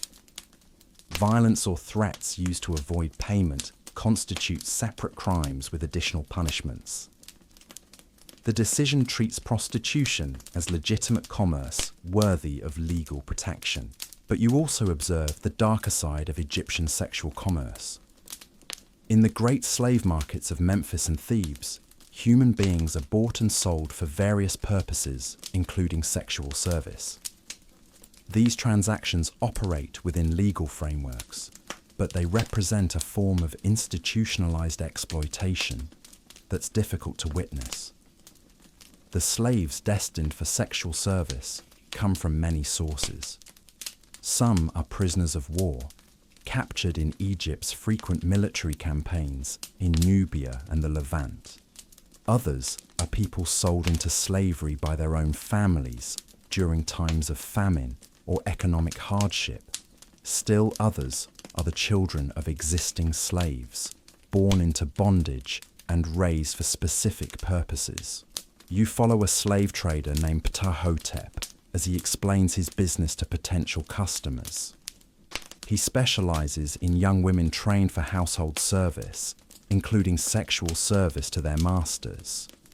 His inventory includes women from Ethiopia, Syria, Anatolia, and the Greek islands. Each has been taught to speak Egyptian, trained in domestic skills, and evaluated for beauty and temperament. The process is chillingly businesslike. Ptahhotep describes his merchandise the way a horse trader might discuss livestock. This one is skilled in music and dance. That one has been trained in massage and cosmetics. Another has experience serving in wealthy households. The sexual services are simply assumed, part of the basic package that any attractive female slave provides. The customers who examine Ptahhotep's inventory represent every level of Egyptian society. Wealthy merchants seeking attractive concubines for their households. Temple administrators needing servants for religious festivals. Military officers wanting entertainment for their troops. Even some women looking for attractive slaves to serve their husbands and prevent them from seeking sexual satisfaction elsewhere. As you observe these transactions, you realize you're witnessing another facet of how Egyptian society has accommodated sexual commerce. While free prostitution operates under relatively enlightened regulations, slave prostitution functions according to much harsher rules. The state benefits from both systems, taxes and stability from the free professionals, labor and military efficiency from the enslaved. The contrast illuminates a fundamental tension in Egyptian approaches to prostitution. The culture's relative respect for women creates space for some forms of dignified sexual commerce. But the economy's dependence on slave labor ensures that other forms remain brutal and exploitative. Egyptian prostitution exists simultaneously as empowered profession and total degradation. This dual nature becomes clear when you visit the pleasure quarters of Alexandria during the Festival of Hathor. Here, free prostitutes work alongside slave ones, serving customers who range from wealthy merchants to common laborers. The free women command higher prices and better treatment, but they share the same streets and sometimes the same customers as their enslaved counterparts. The festival itself reveals how Egyptian culture has integrated sexual commerce into its religious and social calendar. While not officially sanctioned by the temple, the celebration creates an atmosphere where normal social restrictions are relaxed. Prostitutes work openly without fear of harassment. Customers approach them without shame. The entire community temporarily accepts what normally remains hidden. But even during the festival, the class distinctions remain sharp. The most expensive prostitutes entertain wealthy customers in luxurious private venues. Middle-tier professionals serve merchants and craftsmen in comfortable but modest accommodations. The cheapest services are available in crowded public houses where multiple customers might share the same room. As the festival winds down and you prepare to leave Egypt, you reflect on what you've witnessed. Egyptian prostitution reveals a civilization struggling with the same tensions that plagued Mesopotamia, but finding different solutions. The relatively high status of women creates opportunities for dignified sexual commerce that don't exist elsewhere. But the economy's dependence on slavery ensures that exploitation remains a central feature of the system. The Egyptian model offers both hope and warning for how societies might manage sexual commerce. It shows that prostitution can be regulated in ways that protect practitioners and serve social needs. But it also demonstrates how easily such systems can coexist with much darker forms of sexual exploitation. Standing on the banks of the Nile as your boat prepares to carry you toward new destinations, you understand that you've witnessed another chapter in humanity's long struggle to manage sexual desire, economic need, and social order. The Egyptian approach, pragmatic and complex, adds new dimensions to your understanding of how civilizations accommodate the world's oldest profession. The river flows northward toward the Mediterranean, carrying you toward new shores and new stories. But the lessons of Egypt remain, that human societies will always find ways to commodify sex, that regulation can provide protection but never eliminate exploitation, and that the relationship between the sacred and the commercial remains forever complicated.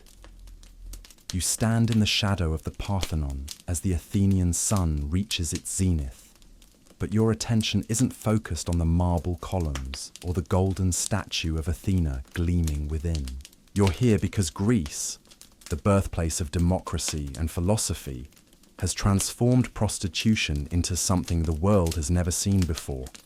An industry, a sophisticated, organized, multi-tiered business that serves every level of society with the efficiency of a well-oiled machine. The transformation began centuries ago, but by the time you arrive in the Athens of Pericles, around 450 BCE, the evolution is complete. What started as sacred temple prostitution and desperate commercial survival has become something entirely new.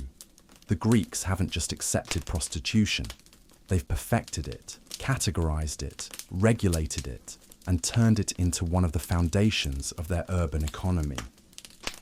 Your guide through this new world is Aspasia, though not the famous Aspasia who captured the heart of Pericles.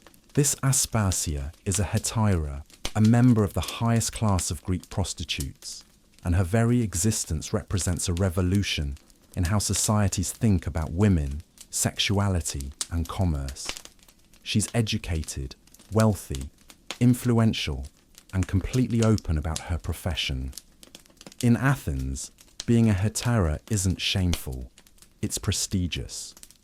As you walk through the agora, the great marketplace that serves as the heart of Athenian democracy, Aspasia explains the complex hierarchy that Greek society has created around sexual commerce. At the top, are women like herself, the hetairai, who are essentially high-class courtesans. These women don't simply sell sex. They sell companionship, intelligence, culture, and sophistication to the wealthiest and most powerful men in Greece. Aspasia's own story illustrates how far prostitution has evolved from its origins in Mesopotamian temples. Born in Miletus, a Greek colony in Asia Minor, she received an education that would be envied by most men. She can read and write in multiple languages, discuss philosophy with the followers of Socrates, compose poetry, play musical instruments, and debate politics with the skill of a trained orator. Her sexual services, while certainly part of what she offers, are only one component of a much larger package. The house where she receives clients would be impressive by any standard. Located in one of Athens' most fashionable districts, it's decorated with fine art, furnished with expensive furniture, and staffed by educated slaves who speak multiple languages. When important men visit Aspasia, they're not just purchasing sexual services. They're entering a sophisticated cultural salon where ideas, influence, and pleasure intermingle. You observe one such gathering as evening falls over Athens. The guests include a general fresh from campaigns in Sicily, a wealthy merchant who trades with colonies across the Mediterranean, a philosopher who studies at the academy, and a politician preparing for the next assembly. The conversation ranges from military strategy to metaphysics, from trade routes to dramatic poetry. Aspasia moves among them like a skilled diplomat, contributing insights, managing conflicts, ensuring that everyone feels heard and valued. The sexual encounters that follow are almost secondary to the intellectual and social exchange that preceded them. These men aren't seeking relief from physical desire so much as escape from the restrictions of their public lives. In their homes, they must be dignified husbands and fathers. In the assembly, they must be serious citizens and statesmen. Only here, in Aspasia's house, can they be completely themselves. But the hetairai represent only the peak of a much larger pyramid. As Aspasia leads you through different districts of Athens, you discover the elaborate system that Greek society has created to serve every economic level and social need. Below the hetairai are the olatrides, skilled musicians and dancers who provide entertainment as well as sexual services. They perform at symposiums, the drinking parties where Athenian men gather to discuss philosophy and politics. These women are accomplished artists in their own right. They've trained for years to master complex musical compositions and intricate dance routines. Their sexual services are almost an extension of their artistic performance, a way of completing the aesthetic experience they create. They earn substantial incomes and enjoy considerable respect within their professional community. Further down the hierarchy are the shamaitipa, women who work in brothels and serve the middle classes of Athenian society. You visit one such establishment in the Kerameikos district, near the city's main gate. The building is substantial, well-maintained, and efficiently organized. Multiple women work here under the management of a former hetaira, who now invests her earnings in real estate and human capital. The operation reveals the sophisticated business practices that Greek prostitution has developed. The establishment maintains detailed records of customers, services, and payments. The women undergo regular medical examinations by trained physicians. There are standardized prices for different services, credit arrangements for trusted customers, and elaborate security measures to prevent theft and violence. The women who work here aren't the desperate poverty cases you might expect. Many are foreign women who came to Athens seeking economic opportunity. Others are freed women, former slaves who purchased their liberty and now work to establish themselves in Greek society. Some are even citizens' daughters who chose this profession over marriage because it offers greater independence and earning potential. Their customers represent the backbone of Athenian society: craftsmen, small merchants, minor officials, young men from wealthy families who can't yet afford the services of hetairai. The transactions are straightforward commercial exchanges, but they're conducted with a professionalism that would be recognizable in any modern service industry. At the bottom of the hierarchy are the pornai, streetwalkers who serve the poorest members of society. You find them working in the rougher districts near the port of Piraeus, where sailors, labourers, and slaves seek the cheapest possible sexual services. These women often work for a few obols, barely enough to buy food for a day. Many of the pornai are slaves owned by pimps who take most of their earnings. Others are free women, driven to prostitution by desperate circumstances. The conditions are harsh, the customers often rough, and the life expectancy short. But even here, Greek society has created some regulations. Violence against prostitutes is illegal, though enforcement is often lax. Health inspections are required, though less frequent than in the better establishments. The contrast between the different levels of Greek prostitution is stark, but what unites them all is the society's acceptance of sexual commerce as a normal part of urban life. Unlike the guilt and secrecy that characterized prostitution in other cultures, Greeks approach it with remarkable openness. Prostitutes pay taxes like any other merchants. They're included in religious festivals and civic celebrations. They even have their own patron goddess, Aphrodite Pandemos, who protects all women who sell sexual services. This acceptance stems partly from Greek attitudes towards sexuality itself. Unlike cultures that view sex as primarily sacred or primarily shameful, Greeks see it as a natural human appetite that requires satisfaction like hunger or thirst. Providing commercial sexual services is no more morally problematic than providing food or entertainment. But the acceptance also reflects Greek views about women and marriage. Athenian wives are expected to be modest, domestic, and focused on childbearing. They're not supposed to be intellectual companions or sophisticated entertainers. The prostitution industry fills the gap, providing men with access to women who can offer things that wives cannot or should not provide. This arrangement creates what modern observers might see as a troubling division of women into separate categories with different social functions. Wives for legitimate children and household management. Prostitutes for pleasure and companionship. Concubines for long-term mistresses. Each category has its own rules, expectations, and limitations. You witness the complexity of this system when you attend a symposium hosted by Aspasia. The guests include both married men and bachelors, but no wives are present. The women who attend are all professionals, hetairai, aulatrides, and dancers.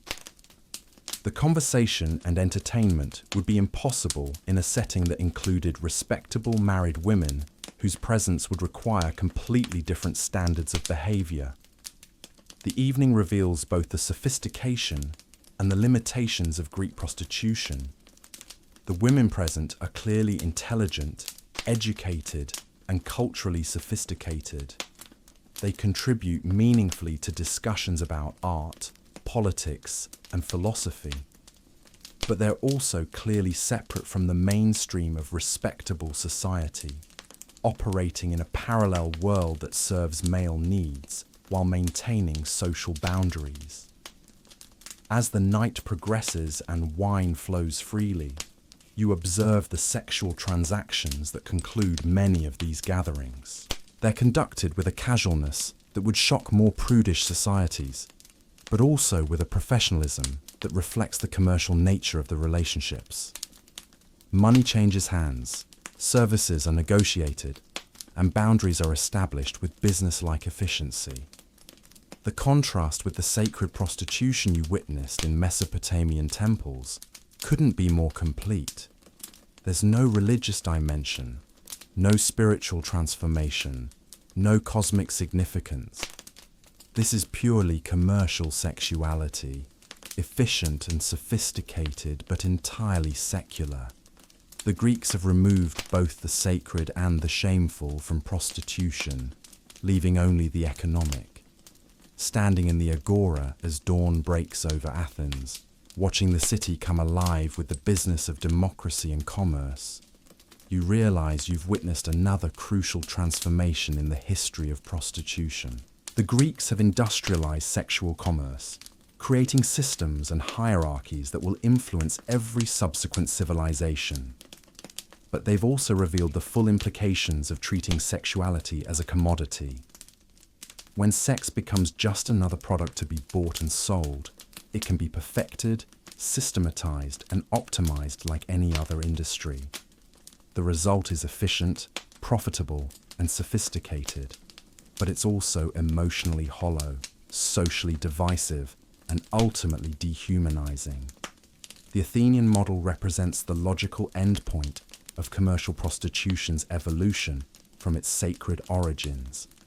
It's prostitution as pure business, stripped of both spiritual meaning and moral judgment. The Greeks have solved the practical problems of sexual commerce, but in doing so, they've created new questions about what happens to human relationships when everything can be purchased for the right price. The sun climbs higher over the marble temples and bustling marketplaces of Athens, illuminating a civilization that has mastered the art of buying and selling human desire. But as you prepare to leave this remarkable city, you carry with you the knowledge that mastery and wisdom are not the same thing. You walk through the narrow streets of Rome's Subura district as the afternoon shadows lengthen, but the sounds echoing off the tenement walls tell you this neighborhood never truly sleeps. Laughter, shouting, the clink of coins, and other more intimate sounds create a constant urban symphony. You're here because Rome, the eternal city that would rule the known world, has taken everything the Greeks perfected and expanded it beyond all recognition. What Athens created as sophisticated commerce, Rome has transformed into industrial empire. The scale is breathtaking. Where Athens had hundreds of prostitutes serving a city-state, Rome has tens of thousands serving an empire. Where Greek prostitution was organized and regulated, Roman prostitution is systematized and standardized across 3 continents. Where the Greeks created a luxury service for elites, Romans have democratized sexual commerce, making it available to everyone from senators to slaves. Your guide through this massive operation is Marcus Flavius Mercator, though his name tells you everything about how Rome approaches prostitution. He's not a pimp or a brothel keeper in the traditional sense. He's a businessman, an entrepreneur who has built a commercial empire based on sexual services. His operation includes brothels in Rome, Pompeii, and Alexandria, entertainment troupes that travel throughout the empire, and a training facility where young women learn the skills that will make them valuable commodities. Marcus's headquarters occupies an entire city block in the Campus Martius, and walking through it feels like touring a modern corporation. There are administrative offices where clerks maintain detailed records of employees, customers, and profits. Training facilities where new recruits learn everything from basic hygiene to advanced sexual techniques. Medical facilities where resident physicians monitor the health of workers. Even dormitories where women live between assignments. The sophistication of the operation astounds you. Marcus explains that his business serves every segment of Roman society through carefully targeted services. His most expensive establishments cater to senators and wealthy merchants, offering women who are educated, beautiful, and skilled in the arts of conversation as well as sexuality. His mid-tier operations serve the growing middle class of shopkeepers, artisans, and minor officials. His cheapest services handle the massive population of soldiers, labourers, and freedmen who make up the backbone of Roman society. But what truly sets Roman prostitution apart is its integration into the broader economy. Marcus doesn't just sell sexual services. He sells entertainment, hospitality, and social experiences. His establishments function as restaurants, bars, and social clubs where men gather to conduct business, celebrate victories, and escape the pressures of their public lives. Sex is the primary product, but it's embedded in a comprehensive package of services. The business model reveals Roman genius for organization and efficiency. Rather than operating as isolated establishments, Marcus's brothels are connected through sophisticated logistics networks. Women who prove particularly popular in one location can be transferred to others.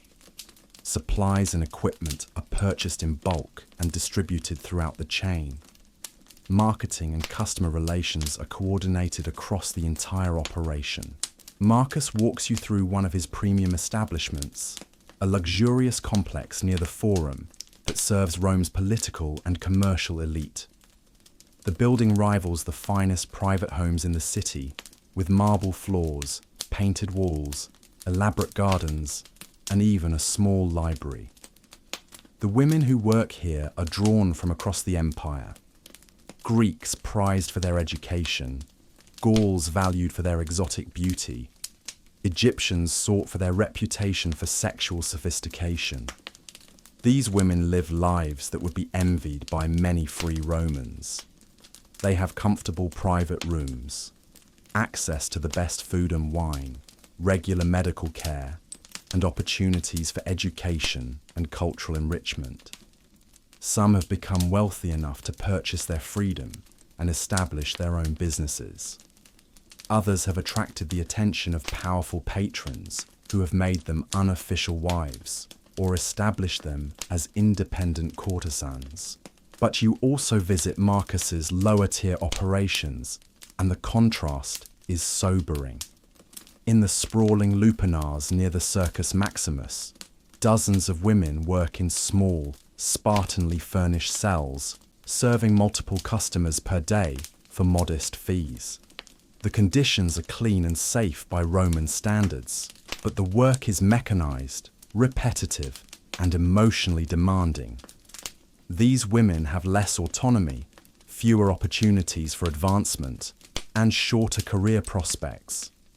The workers in these establishments come from many backgrounds, but most share common characteristics. They're either slaves owned by the business or freed women working under contract to pay off debts or purchase their liberty. Some were sold into prostitution as children. Others chose the profession as adults facing economic hardship. A few are fulfilling legal obligations, working to pay off family debts or criminal penalties. Marcus's operation also includes mobile services that serve Rome's vast military apparatus. Teams of prostitutes travel with the legions, providing sexual services to soldiers on campaign. These women live in organized camps adjacent to military bases, operating under the protection and regulation of the army itself. The arrangement serves military morale while generating profits for entrepreneurs like Marcus and tax revenue for the state. The scale of military prostitution reveals Rome's approach to managing its vast empire. With hundreds of thousands of soldiers stationed far from home for years at a time, sexual needs become a matter of military discipline and political stability. The state has learned that providing regulated sexual services prevents many of the problems that arise when large numbers of young men are deprived of female companionship. You accompany one such mobile operation as it follows the 10th Legion into Gaul. The convoy includes not just prostitutes, but entire support services, cooks, entertainers, merchants, craftsmen. It's like a travelling city dedicated to serving military needs. The women work under military protection and regulation, but they also enjoy freedoms that wouldn't be available in civilian settings. The military brothels operate on strict schedules designed to maintain discipline while providing services. Soldiers receive access based on their rank and behaviour. Prices are standardised and often paid through military scrip rather than coin. Medical inspections are mandatory and frequent. Violence or disorder results in immediate punishment by military authorities. But perhaps the most remarkable aspect of Roman prostitution is its legal and social integration. You spend a morning in the courts watching cases that involve prostitutes, and you're struck by how routinely the legal system handles these matters. A brothel owner sues a customer for damage to property. A prostitute seeks protection from a violent client. A former prostitute claims inheritance rights from a deceased patron. The judges handle these cases with the same professionalism they bring to any commercial dispute. Roman law recognizes prostitution as a legitimate business subject to standard commercial regulations. Contracts are enforced, property rights are protected, personal safety is guaranteed. The legal system doesn't judge the morality of prostitution, it simply regulates its practice. This legal acceptance reflects broader Roman attitudes towards sexuality and commerce. Romans are intensely practical people who judge things by their results rather than their moral implications. Prostitution serves clear social functions. It provides economic opportunities for women, sexual outlets for men, and tax revenue for the state. The fact that some people find it morally objectionable is less important than the fact that it works. You witness this pragmatic approach during a session of the Roman Senate, where legislators debate new regulations for the prostitution industry. The discussion focuses entirely on practical concerns: tax collection, public health, maintaining order, protecting property rights. No senator argues for moral restrictions on prostitution itself. The debate is about how to manage the industry more efficiently, not whether it should exist. The regulations that emerge from this debate reveal Roman administrative genius. Prostitutes must be registered with local authorities and carry identification papers. Brothels must be licensed and subject to regular inspections. Prices must be posted publicly to prevent fraud. Medical examinations are required monthly. Taxes must be paid quarterly. It's comprehensive regulation designed to maximize revenue while minimizing social disruption. But the system also reveals darker aspects of Roman society. The empire's vast slave markets supply much of the labor for the prostitution industry. You visit one such market in Ostia, Rome's port city, and witness the sale of human beings destined for sexual service. Young women and even children are evaluated like livestock, their bodies examined by potential buyers, their prices determined by age, beauty, and training. The slave traders who manage these operations are businessmen like Marcus, but their product is human beings rather than services. They maintain networks of suppliers throughout the empire, purchasing prisoners of war, debtors, and children from impoverished families. They operate training facilities where slaves learn the skills that will make them valuable in the sex trade. They even provide financing arrangements that allow buyers to purchase slaves on credit. The scale of this human trafficking is staggering. Tens of thousands of people are enslaved annually to supply Rome's appetite for sexual services. They come from every corner of the empire: Germanic tribes beyond the Rhine, Celtic communities in Britain, African kingdoms south of Egypt, Persian territories in the east. The diversity reflects both Roman military success and commercial reach. Yet even within this system of exploitation, you observe unexpected complexities. Some enslaved prostitutes earn enough money to purchase their freedom. Others attract the attention of wealthy patrons who free them and establish them as independent operators.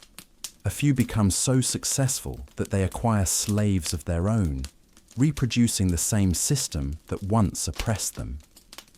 The Roman model of prostitution represents both the culmination and the corruption of everything that came before.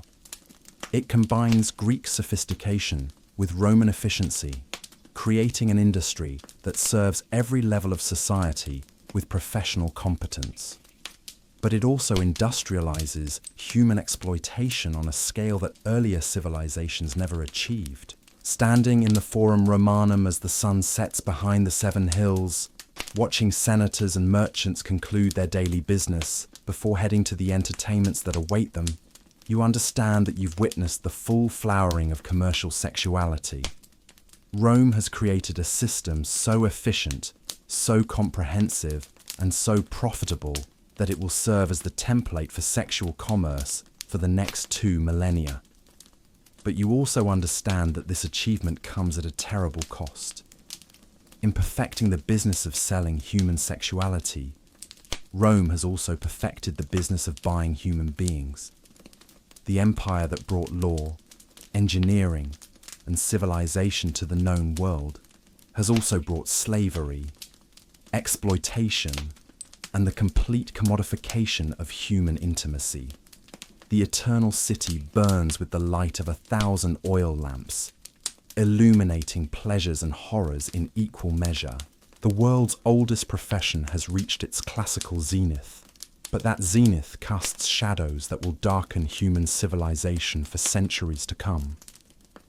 You crouch in the shadows of a Roman villa as the oil lamps flicker low, but you're not looking at the masters of the house celebrating another successful business venture. Your eyes are fixed on a figure barely visible in the corner, a young woman named Claudia who serves wine with practiced grace while calculating the hours until her shift at the local lupanar begins. Tonight, you're seeing prostitution through different eyes. The eyes of the women who lived it, breathed it, survived it, and sometimes transcended it. Claudia's story begins not in Rome, but in a small village in Gaul, where she lived as the daughter of a Celtic chieftain until Roman legions swept through her homeland. She was 13 when soldiers dragged her from her burning home, 15 when she was sold in the slave markets of Massilia, 16 when her owner decided her beauty would earn more in sexual service than in domestic labor. Now, at 22, she's survived longer in the profession than most women manage. The transformation from free Celtic girl to Roman prostitute didn't happen overnight. First came months of training at a specialized facility outside Rome, where enslaved women learned the skills that would make them valuable. Not just sexual techniques, but language, grooming, basic medical knowledge, and the subtle arts of reading men's desires and managing their emotions. The training was thorough, professional, and utterly dehumanizing. Claudia learned to speak Latin without her Celtic accent, to apply cosmetics that enhanced her natural beauty, to recognize the signs of disease in customers, and to perform sexual acts that had never occurred to her in her village childhood. But she also learned survival skills that the trainers never intended to teach. How to hide small amounts of money, how to recognize which customers might become violent, how to maintain some fragment of inner self while selling her body to strangers. The lupanar where she works is neither the luxurious establishment that serves senators, nor the squalid cells that cater to labourers. It's a mid-tier operation in the Subura, serving merchants, craftsmen, and minor officials. The building is clean, well-maintained, and efficiently organised. Each woman has a small private room furnished with a bed, wash basin, and oil lamp. The common areas include a reception room where customers make their selections, and a courtyard where the women can rest between clients. Claudia's daily routine reveals the mechanized nature of Roman commercial prostitution. She rises before dawn to bathe and prepare herself for the day. The morning hours are typically slow, serving mostly night shift workers and early rising merchants. The afternoon brings a steady stream of customers, shopkeepers on their lunch breaks, artisans finishing their morning work, young men spending their father's money. Each encounter follows a similar pattern. The customer pays the fee to the establishment's manager, selects Claudia from among the available women, and follows her to her room. The sexual service itself rarely lasts more than a few minutes. Professional prostitutes become skilled at bringing customers to climax quickly and efficiently. Time is money, and the more customers served, the more money earned. But Claudia has learned that the physical act is often the easiest part of the transaction. Many customers want more than sexual release. They want conversation, companionship, the illusion of intimacy with someone who finds them desirable. Part of her job involves creating emotional experiences that feel genuine, even though they're entirely commercial. She's developed different personas for different types of customers. For the lonely merchant, she becomes the understanding confidant who listens to his business troubles. For the nervous young man, she becomes the experienced teacher who guides him gently through his first sexual encounter. For the angry soldier, she becomes the soothing presence who absorbs his rage without judgment. Each role requires emotional labor that's as demanding as the physical service. The economic realities of her situation are complex. As a slave, Claudia doesn't own her earnings, but the lupanar operates on an incentive system that gives her a small percentage of her fees. She's also allowed to keep tips, and regular customers often pay extra for her personal attention. Over 6 years, she's managed to save enough money to imagine purchasing her freedom, though the price keeps rising as her value to the establishment increases. Her relationships with other women in the lupanar provide crucial support in an otherwise isolating profession. The women share information about dangerous customers, techniques for avoiding pregnancy and disease, and strategies for surviving the emotional demands of their work. They also share dreams, freedom, legitimate marriages, small businesses, lives beyond the narrow confines of sexual service. Some women in the establishment have achieved those dreams. Marina, a Greek woman who worked here for 8 years, saved enough money to buy her freedom and now operates a small tavern near the Forum. Flavia, a former Germanic tribeswoman, attracted the attention of a wealthy patron who freed her and established her as his unofficial wife. Their stories provide hope, though Claudia knows that for every success story, there are many more women who die young, become too ill to work, or simply disappear into the urban underworld. The customers Claudia serves reveal the breadth of Roman society and the universality of male sexual desire. There's Gaius, a married senator who visits twice weekly, always requesting the same gentle, affectionate encounter that his political life doesn't allow. Marcus, a young soldier on leave from the Germanic frontier, who spends his accumulated pay on elaborate fantasy scenarios. Lucius, an elderly widower who mostly wants someone to hold him while he sleeps for an hour. Each customer brings his own needs, fears, and expectations. Some are kind and respectful, treating Claudia with consideration, despite the commercial nature of their relationship. Others are crude or demanding, viewing her as an object for their pleasure rather than a human being providing a service. A few are dangerous, prone to violence or unwilling to accept the boundaries she tries to establish. Claudia has learned to read customers quickly, assessing their mood and intentions within moments of meeting them.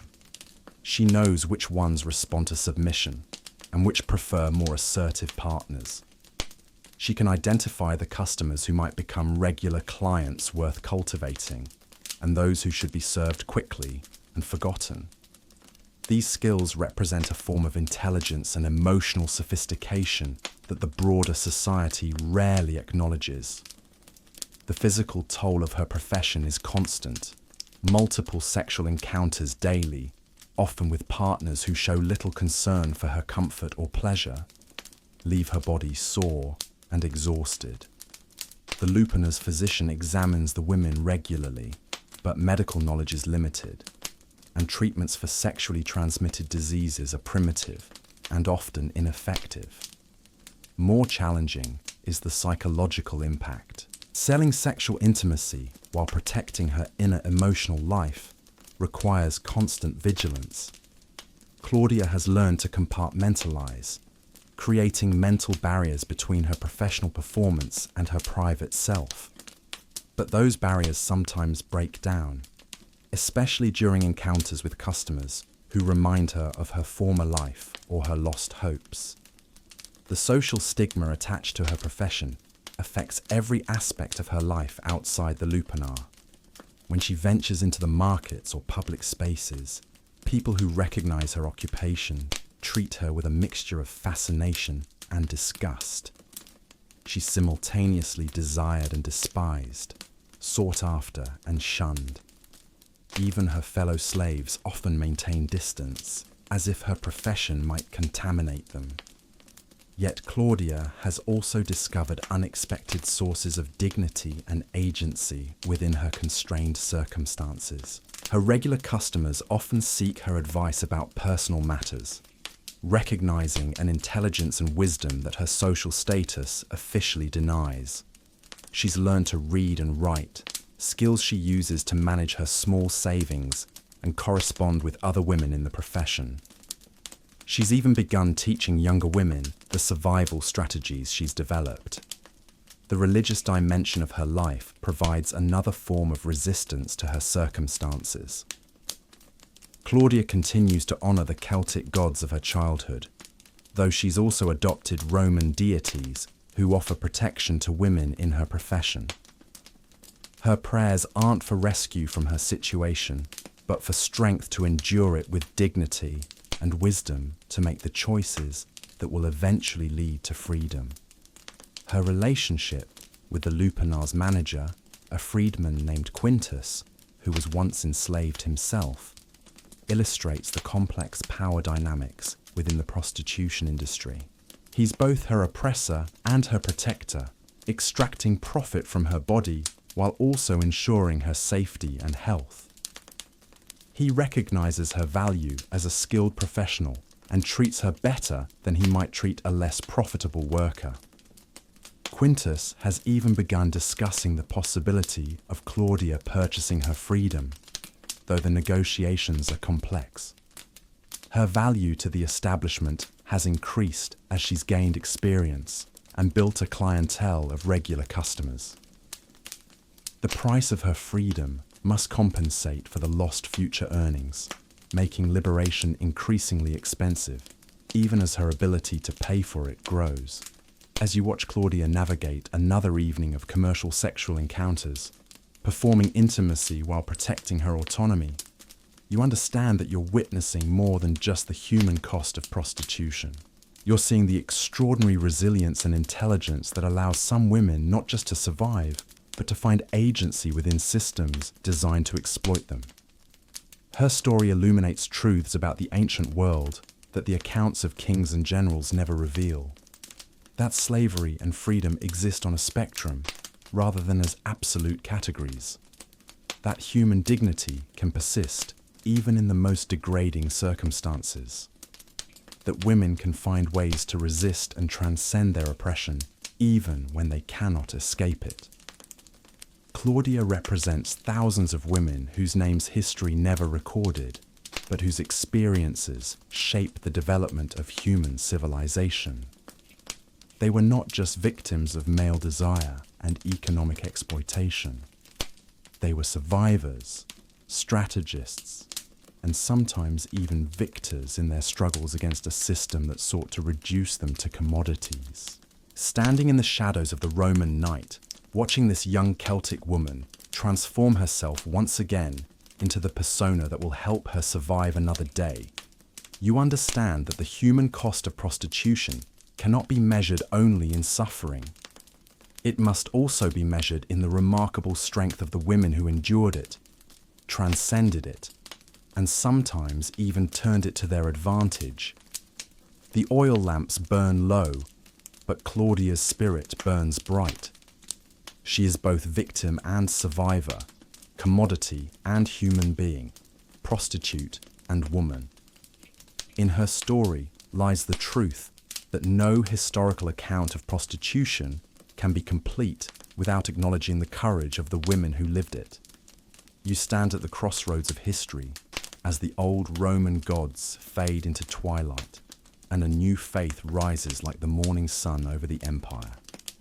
The year is 325 CE, and Emperor Constantine has just legalized Christianity throughout the Roman world. But you're not here to witness the political triumph of a new religion. You're here to see how that religion will transform the world's oldest profession forever, turning what was once accepted commerce into moral battleground, what was once regulated industry into hidden shame. The change doesn't happen overnight. As you walk through the streets of Constantinople, the glittering new capital that Constantine has built on the ruins of ancient Byzantium, you see the old and new worlds existing side by side. The lupanars still operate, though with increasing unease. The hetairae still entertain wealthy clients, though they whisper now about the strange new morality spreading through the upper classes.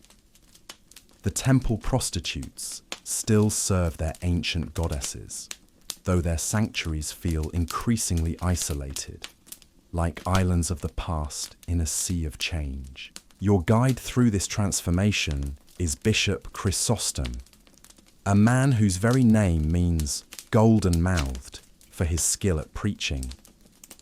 But John Chrysostom isn't just any Christian leader. He's one of the new faith's most passionate opponents of prostitution, and his sermons are reshaping how an entire civilization thinks about sexuality, morality, and the human body. As you listen to Chrysostom preach in the great cathedral that dominates Constantinople's skyline, you hear something that would have been incomprehensible to earlier civilizations. He speaks of the human body not as a temple to be honored or a commodity to be traded, but as a sacred vessel that can be either purified or defiled by human action. Sex itself isn't evil, but sexual activity outside the bonds of marriage is a corruption of God's intended design. The implications are staggering. Where pagans saw prostitution as a natural outlet for human desire, Christians see it as a violation of divine law. Where Romans viewed sexual commerce as a practical solution to social problems, Christians view it as a spiritual crisis that damages both buyer and seller. Where earlier cultures regulated prostitution, the new faith wants to eliminate it entirely.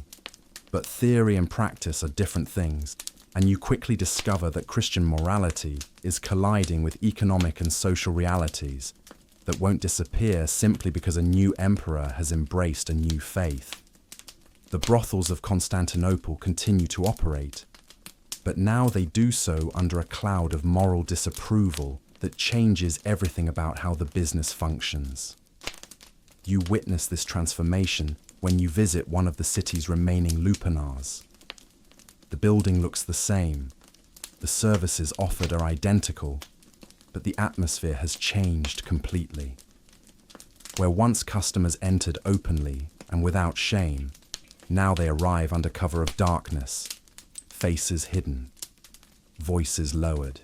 The women who work here speak of increasing harassment from Christian zealots, of customers who arrive full of guilt and leave full of anger. The madame who runs the establishment, a former prostitute named Helena, who purchased her freedom years earlier, describes how Christian morality has complicated every aspect of her business.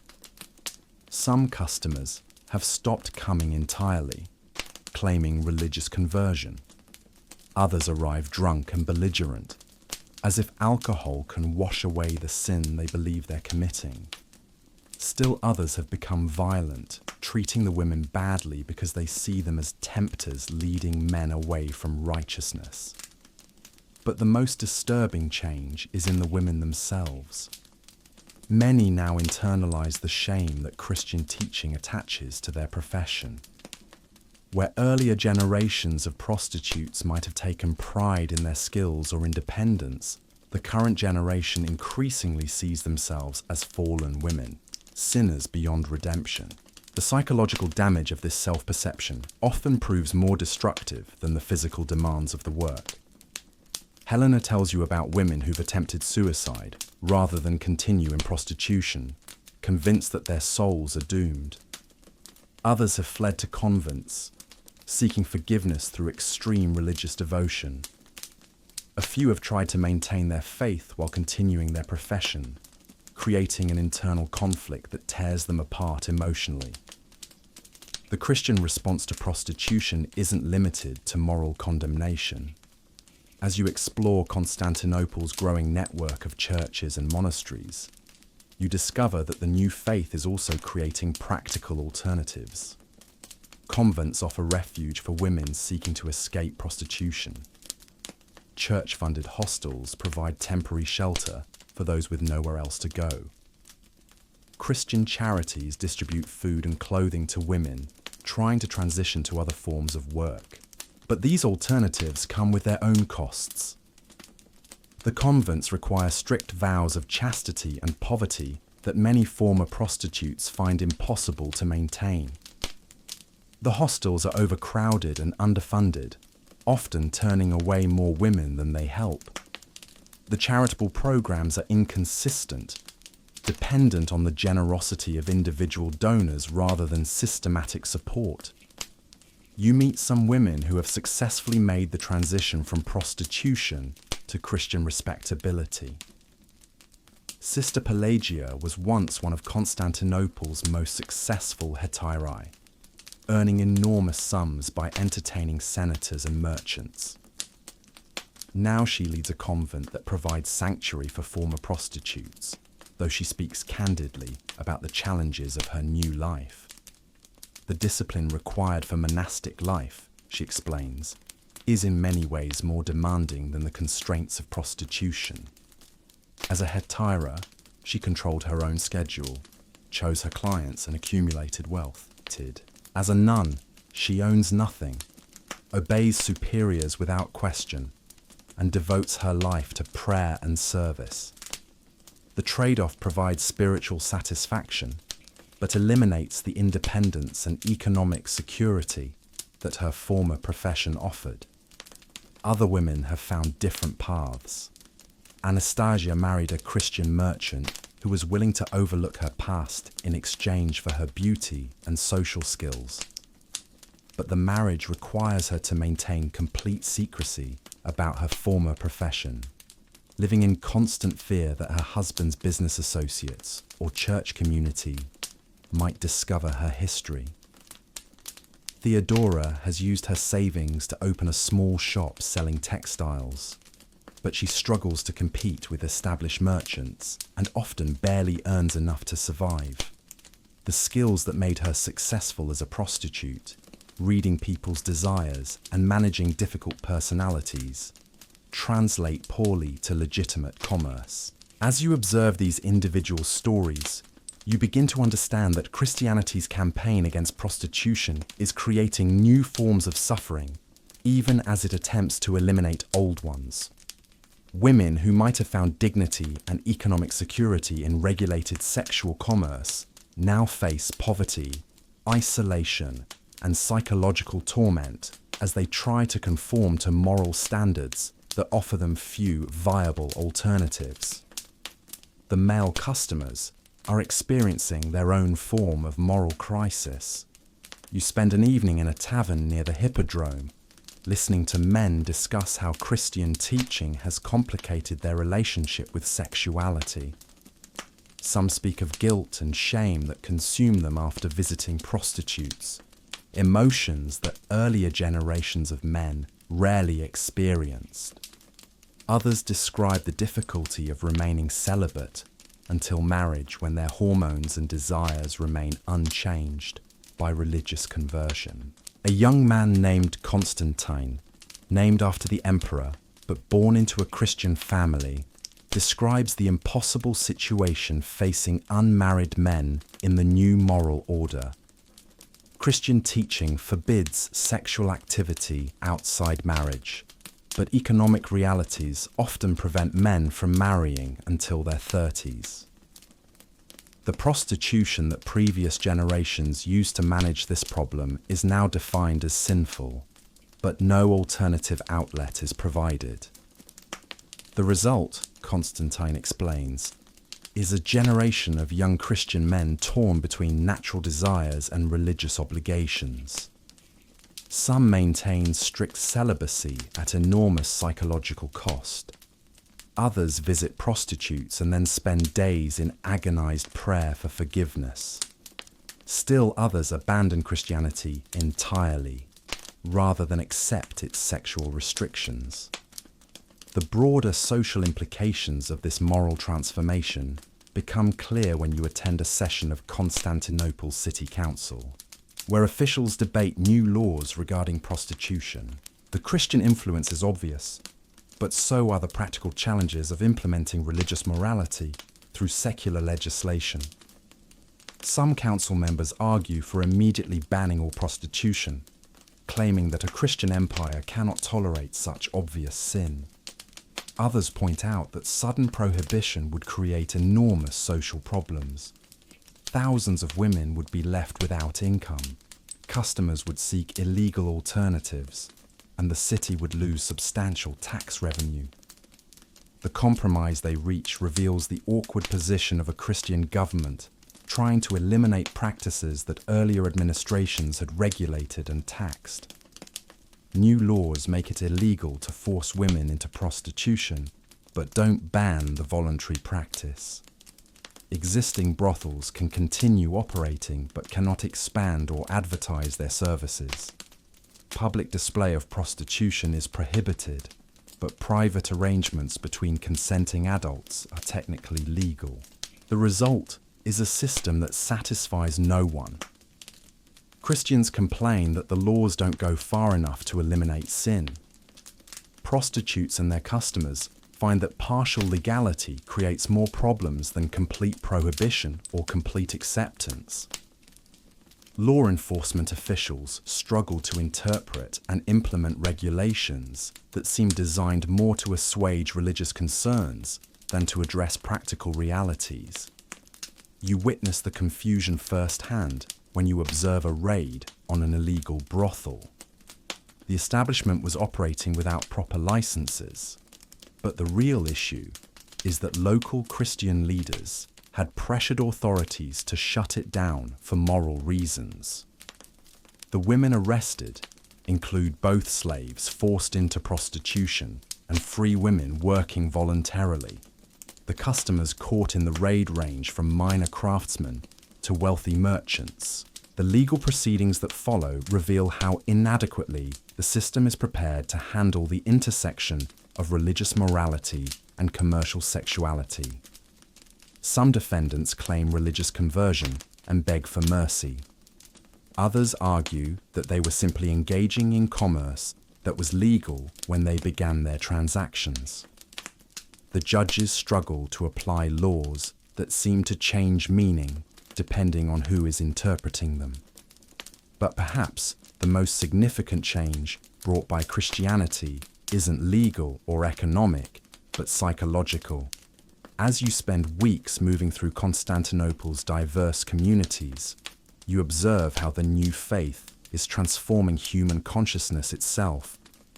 Guilt, shame, and sin are becoming central to how people think about sexuality in ways that were unknown to earlier civilizations. The sacred prostitution of ancient temples, with its celebration of divine sexuality, becomes impossible in a religious system that views the body as fallen and sex as dangerous. The casual acceptance of commercial sexuality that characterized Greek and Roman culture gives way to an obsession with sexual purity that will dominate Western civilization for centuries. Standing in the Hagia Sophia as evening prayers echo through its massive dome, watching former prostitutes kneel beside senators and merchants in shared worship, you understand that you're witnessing more than a change in religious belief.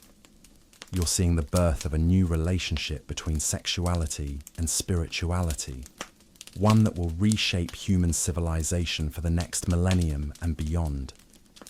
The transformation isn't complete. Prostitution will continue to exist throughout the Christian world, but it will exist as a hidden, shameful thing rather than an accepted part of social life. The women who practice it will be not just economically exploited, but spiritually condemned. The men who purchase it will carry burdens of guilt unknown to their pagan ancestors. Christianity has declared war on the world's oldest profession. And while it won't succeed in eliminating prostitution, it will succeed in surrounding it with moral darkness that will persist for centuries. The sacred has become sinful. The accepted has become forbidden. And human sexuality itself has become a battleground between flesh and spirit. The sun sets over Constantinople, painting the city's domes and spires in shades of gold and crimson. The old world is dying, and a new one is being born. But like all births, this transformation involves both creation and destruction, hope and loss, salvation and suffering. The world's oldest profession will survive this moral revolution, but it will emerge forever changed, driven into shadows that will prove far darker than the temples and brothels where it began.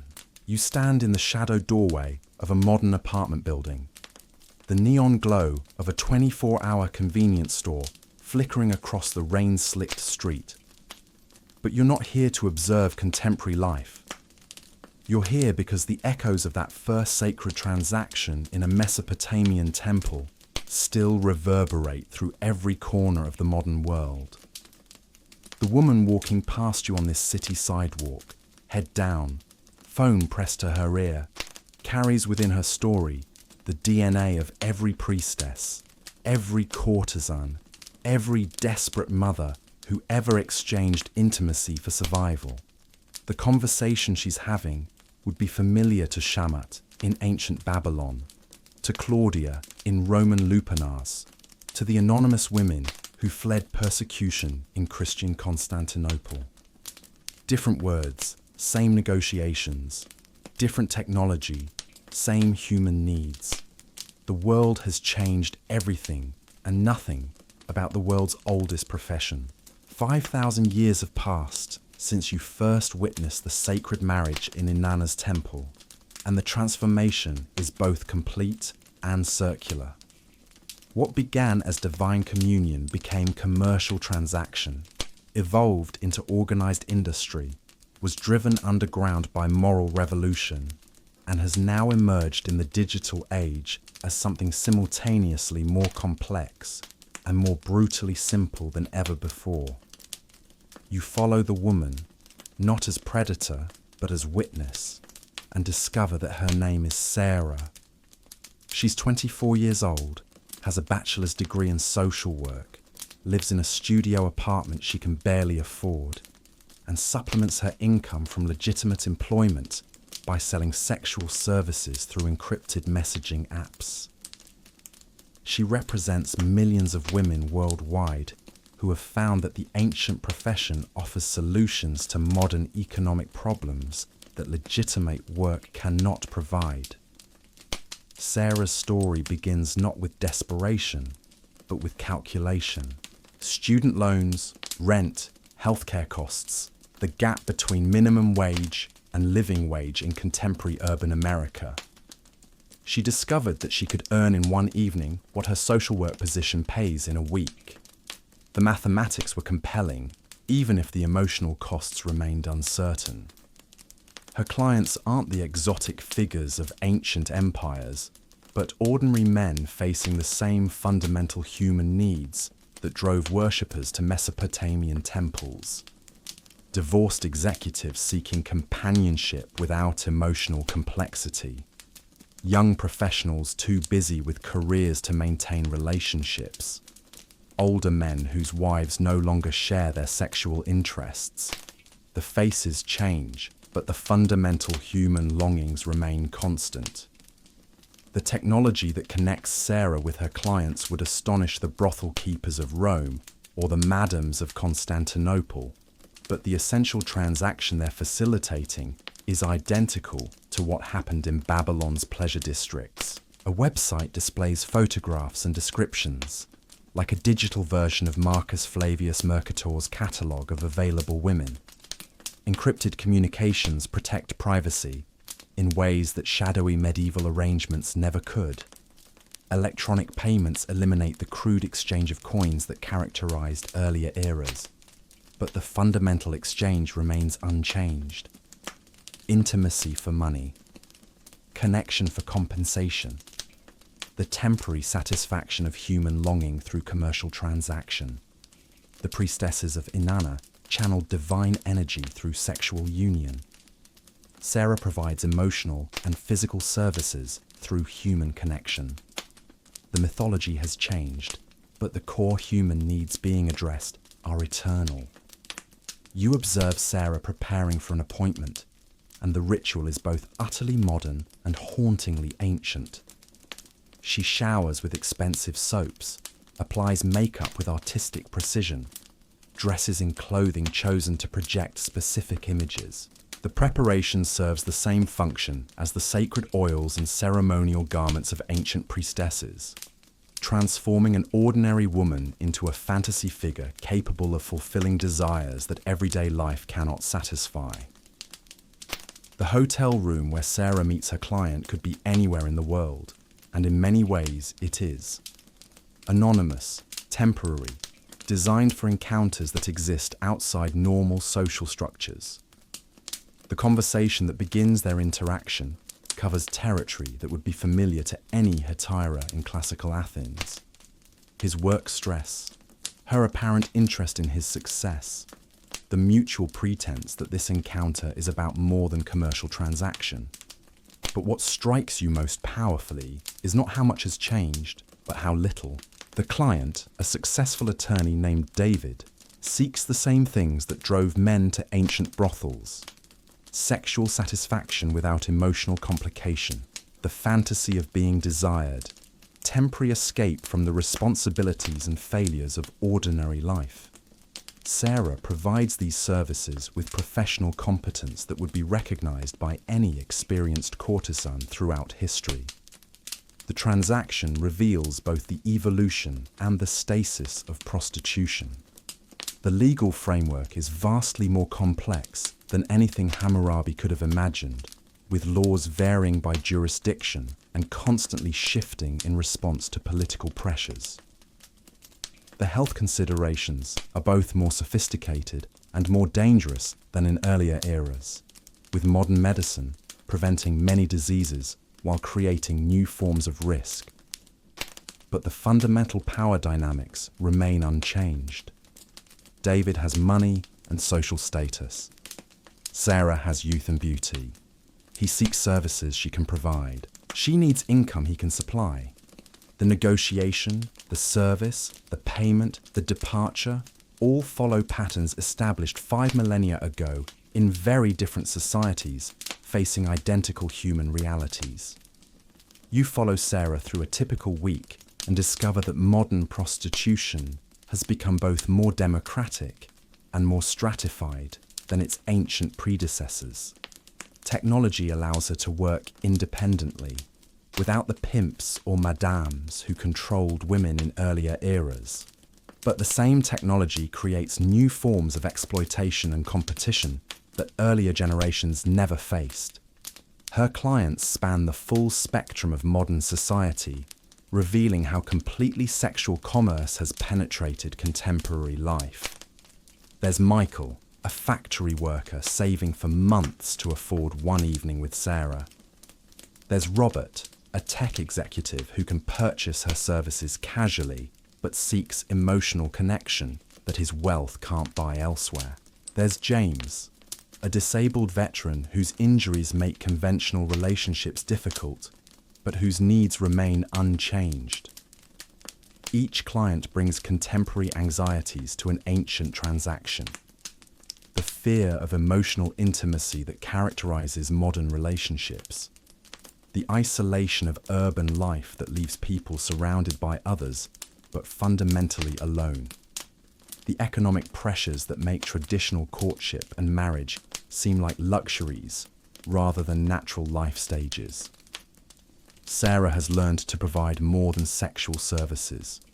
She listens to stories about failed marriages, career disappointments, family tragedies. She offers encouragement, validation, the fantasy of unconditional acceptance. Like the temple prostitutes of ancient Egypt, she serves psychological and spiritual needs that extend far beyond physical satisfaction. But she also carries burdens that her ancient predecessors might not recognize. The constant fear of violence from clients who view her as less than human. The legal uncertainty that makes her profession simultaneously tolerated and criminalized. The social stigma that requires her to maintain elaborate lies about her income and activities. The digital age has created new forms of both empowerment and exploitation. Sarah can advertise her services globally, screen clients through online reviews, demand payment in advance through electronic systems. But the same technology that protects her also enables new forms of harassment, blackmail, and violence. You observe Sarah navigating these contradictions with skills that blend ancient wisdom with modern necessity. She's learned to read men's intentions through text messages and video calls. She's developed security protocols that would impress intelligence agencies. She's created multiple identities that allow her to compartmentalize her work from her personal life. But the psychological costs remain substantial. Like Claudia in ancient Rome, Sarah struggles to maintain authentic relationships while selling the performance of intimacy. Like the Christian converts in Constantinople, she grapples with moral questions about the value and meaning of what she does. Like women throughout history, she faces the challenge of maintaining dignity and agency within systems designed to commodify her body. The regulatory framework surrounding Sarah's work reveals how little human societies have learned about managing prostitution despite 5,000 years of experience. Laws vary dramatically between jurisdictions, often reflecting political compromises rather than practical wisdom. Some places criminalize buyers, but not sellers. Others prosecute everyone involved. A few attempt full legalization with mixed results. The same fundamental tensions that plagued Hammurabi's legal code persist in modern legislation. How do you distinguish between voluntary and coerced participation? How do you protect vulnerable individuals without eliminating economic opportunities? How do you balance public morality with private behavior? How do you address an industry that serves clear social functions while causing undeniable individual harm? Sarah operates in legal grey areas that shift constantly based on political pressures and moral panics. Activities that are legal in one jurisdiction become crimes across an arbitrary boundary.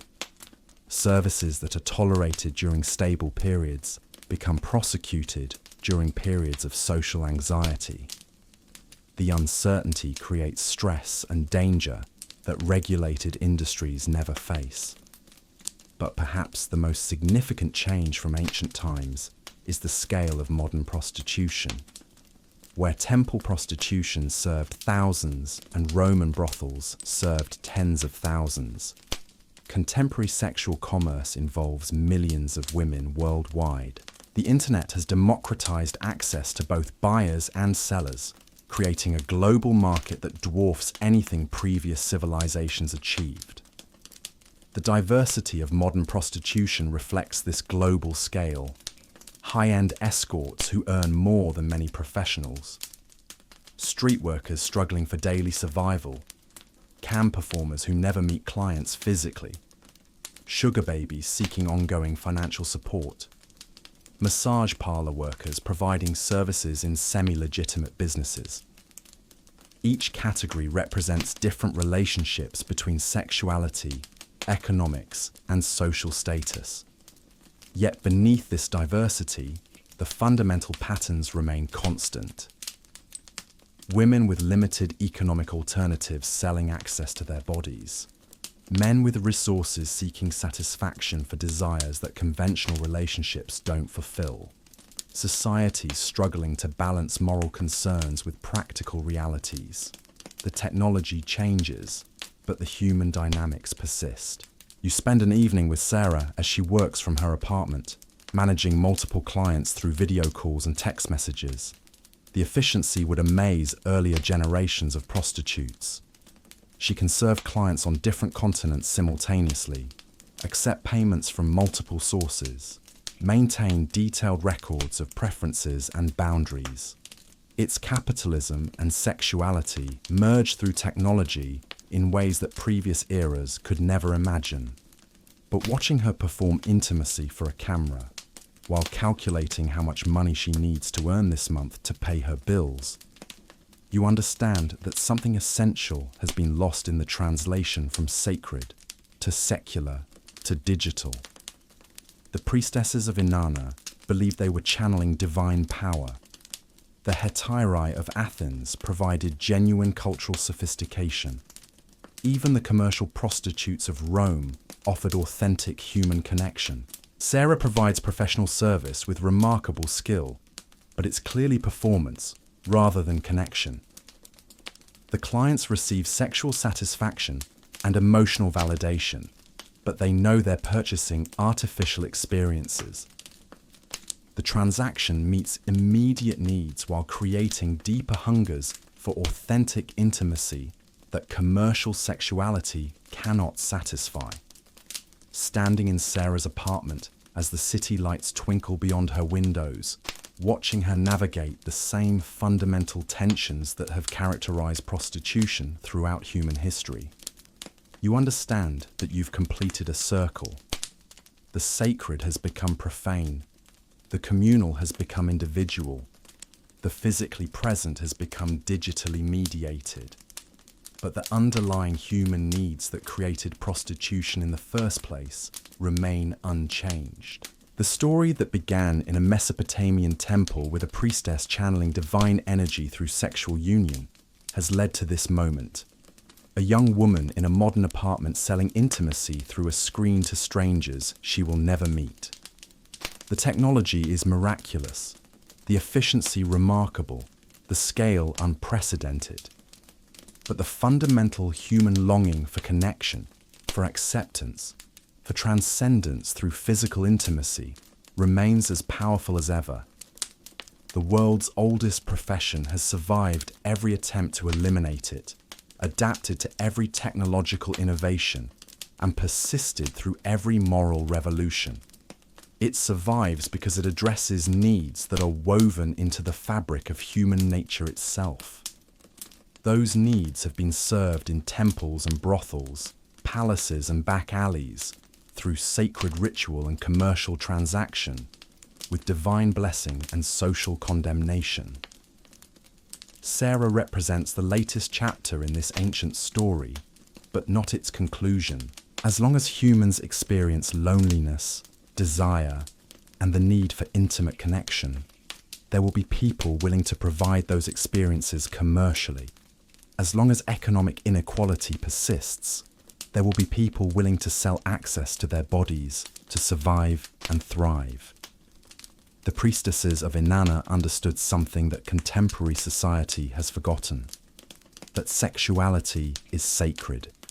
that intimate connection is divine, that the body is a temple worthy of reverence.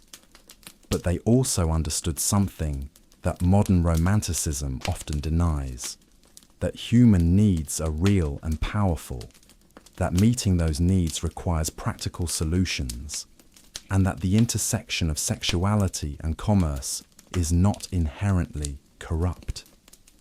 The challenge facing contemporary societies is the same one that confronted ancient Babylon and classical Rome. How to manage the reality of sexual commerce in ways that protect the vulnerable while acknowledging the unchangeable aspects of human nature. The solutions that emerged from earlier civilizations, regulation rather than prohibition, harm reduction rather than moral perfection, remain the most practical approaches to an eternal human reality. The conversation that began with Inanna and her priestesses continues in Sarah's apartment, on dating apps, in legislative chambers, and in the hearts of people struggling to understand their own desires and needs. It's a conversation about the value of human intimacy, the meaning of consent, the relationship between love and money, and the possibility of dignity within systems of exchange. That conversation will continue as long as humans exist, because it touches the deepest questions about what it means to be human in a world where everything, even love itself, can become a commodity. The answers won't be found in moral absolutes or technological solutions, but in the ongoing struggle to balance competing values, autonomy and protection, individual choice and social responsibility, practical necessity and spiritual meaning. The world's oldest profession isn't just about sex or money. It's about the human condition itself, about our endless capacity for both exploitation and transcendence, about our ability to find dignity and meaning even in the most difficult circumstances.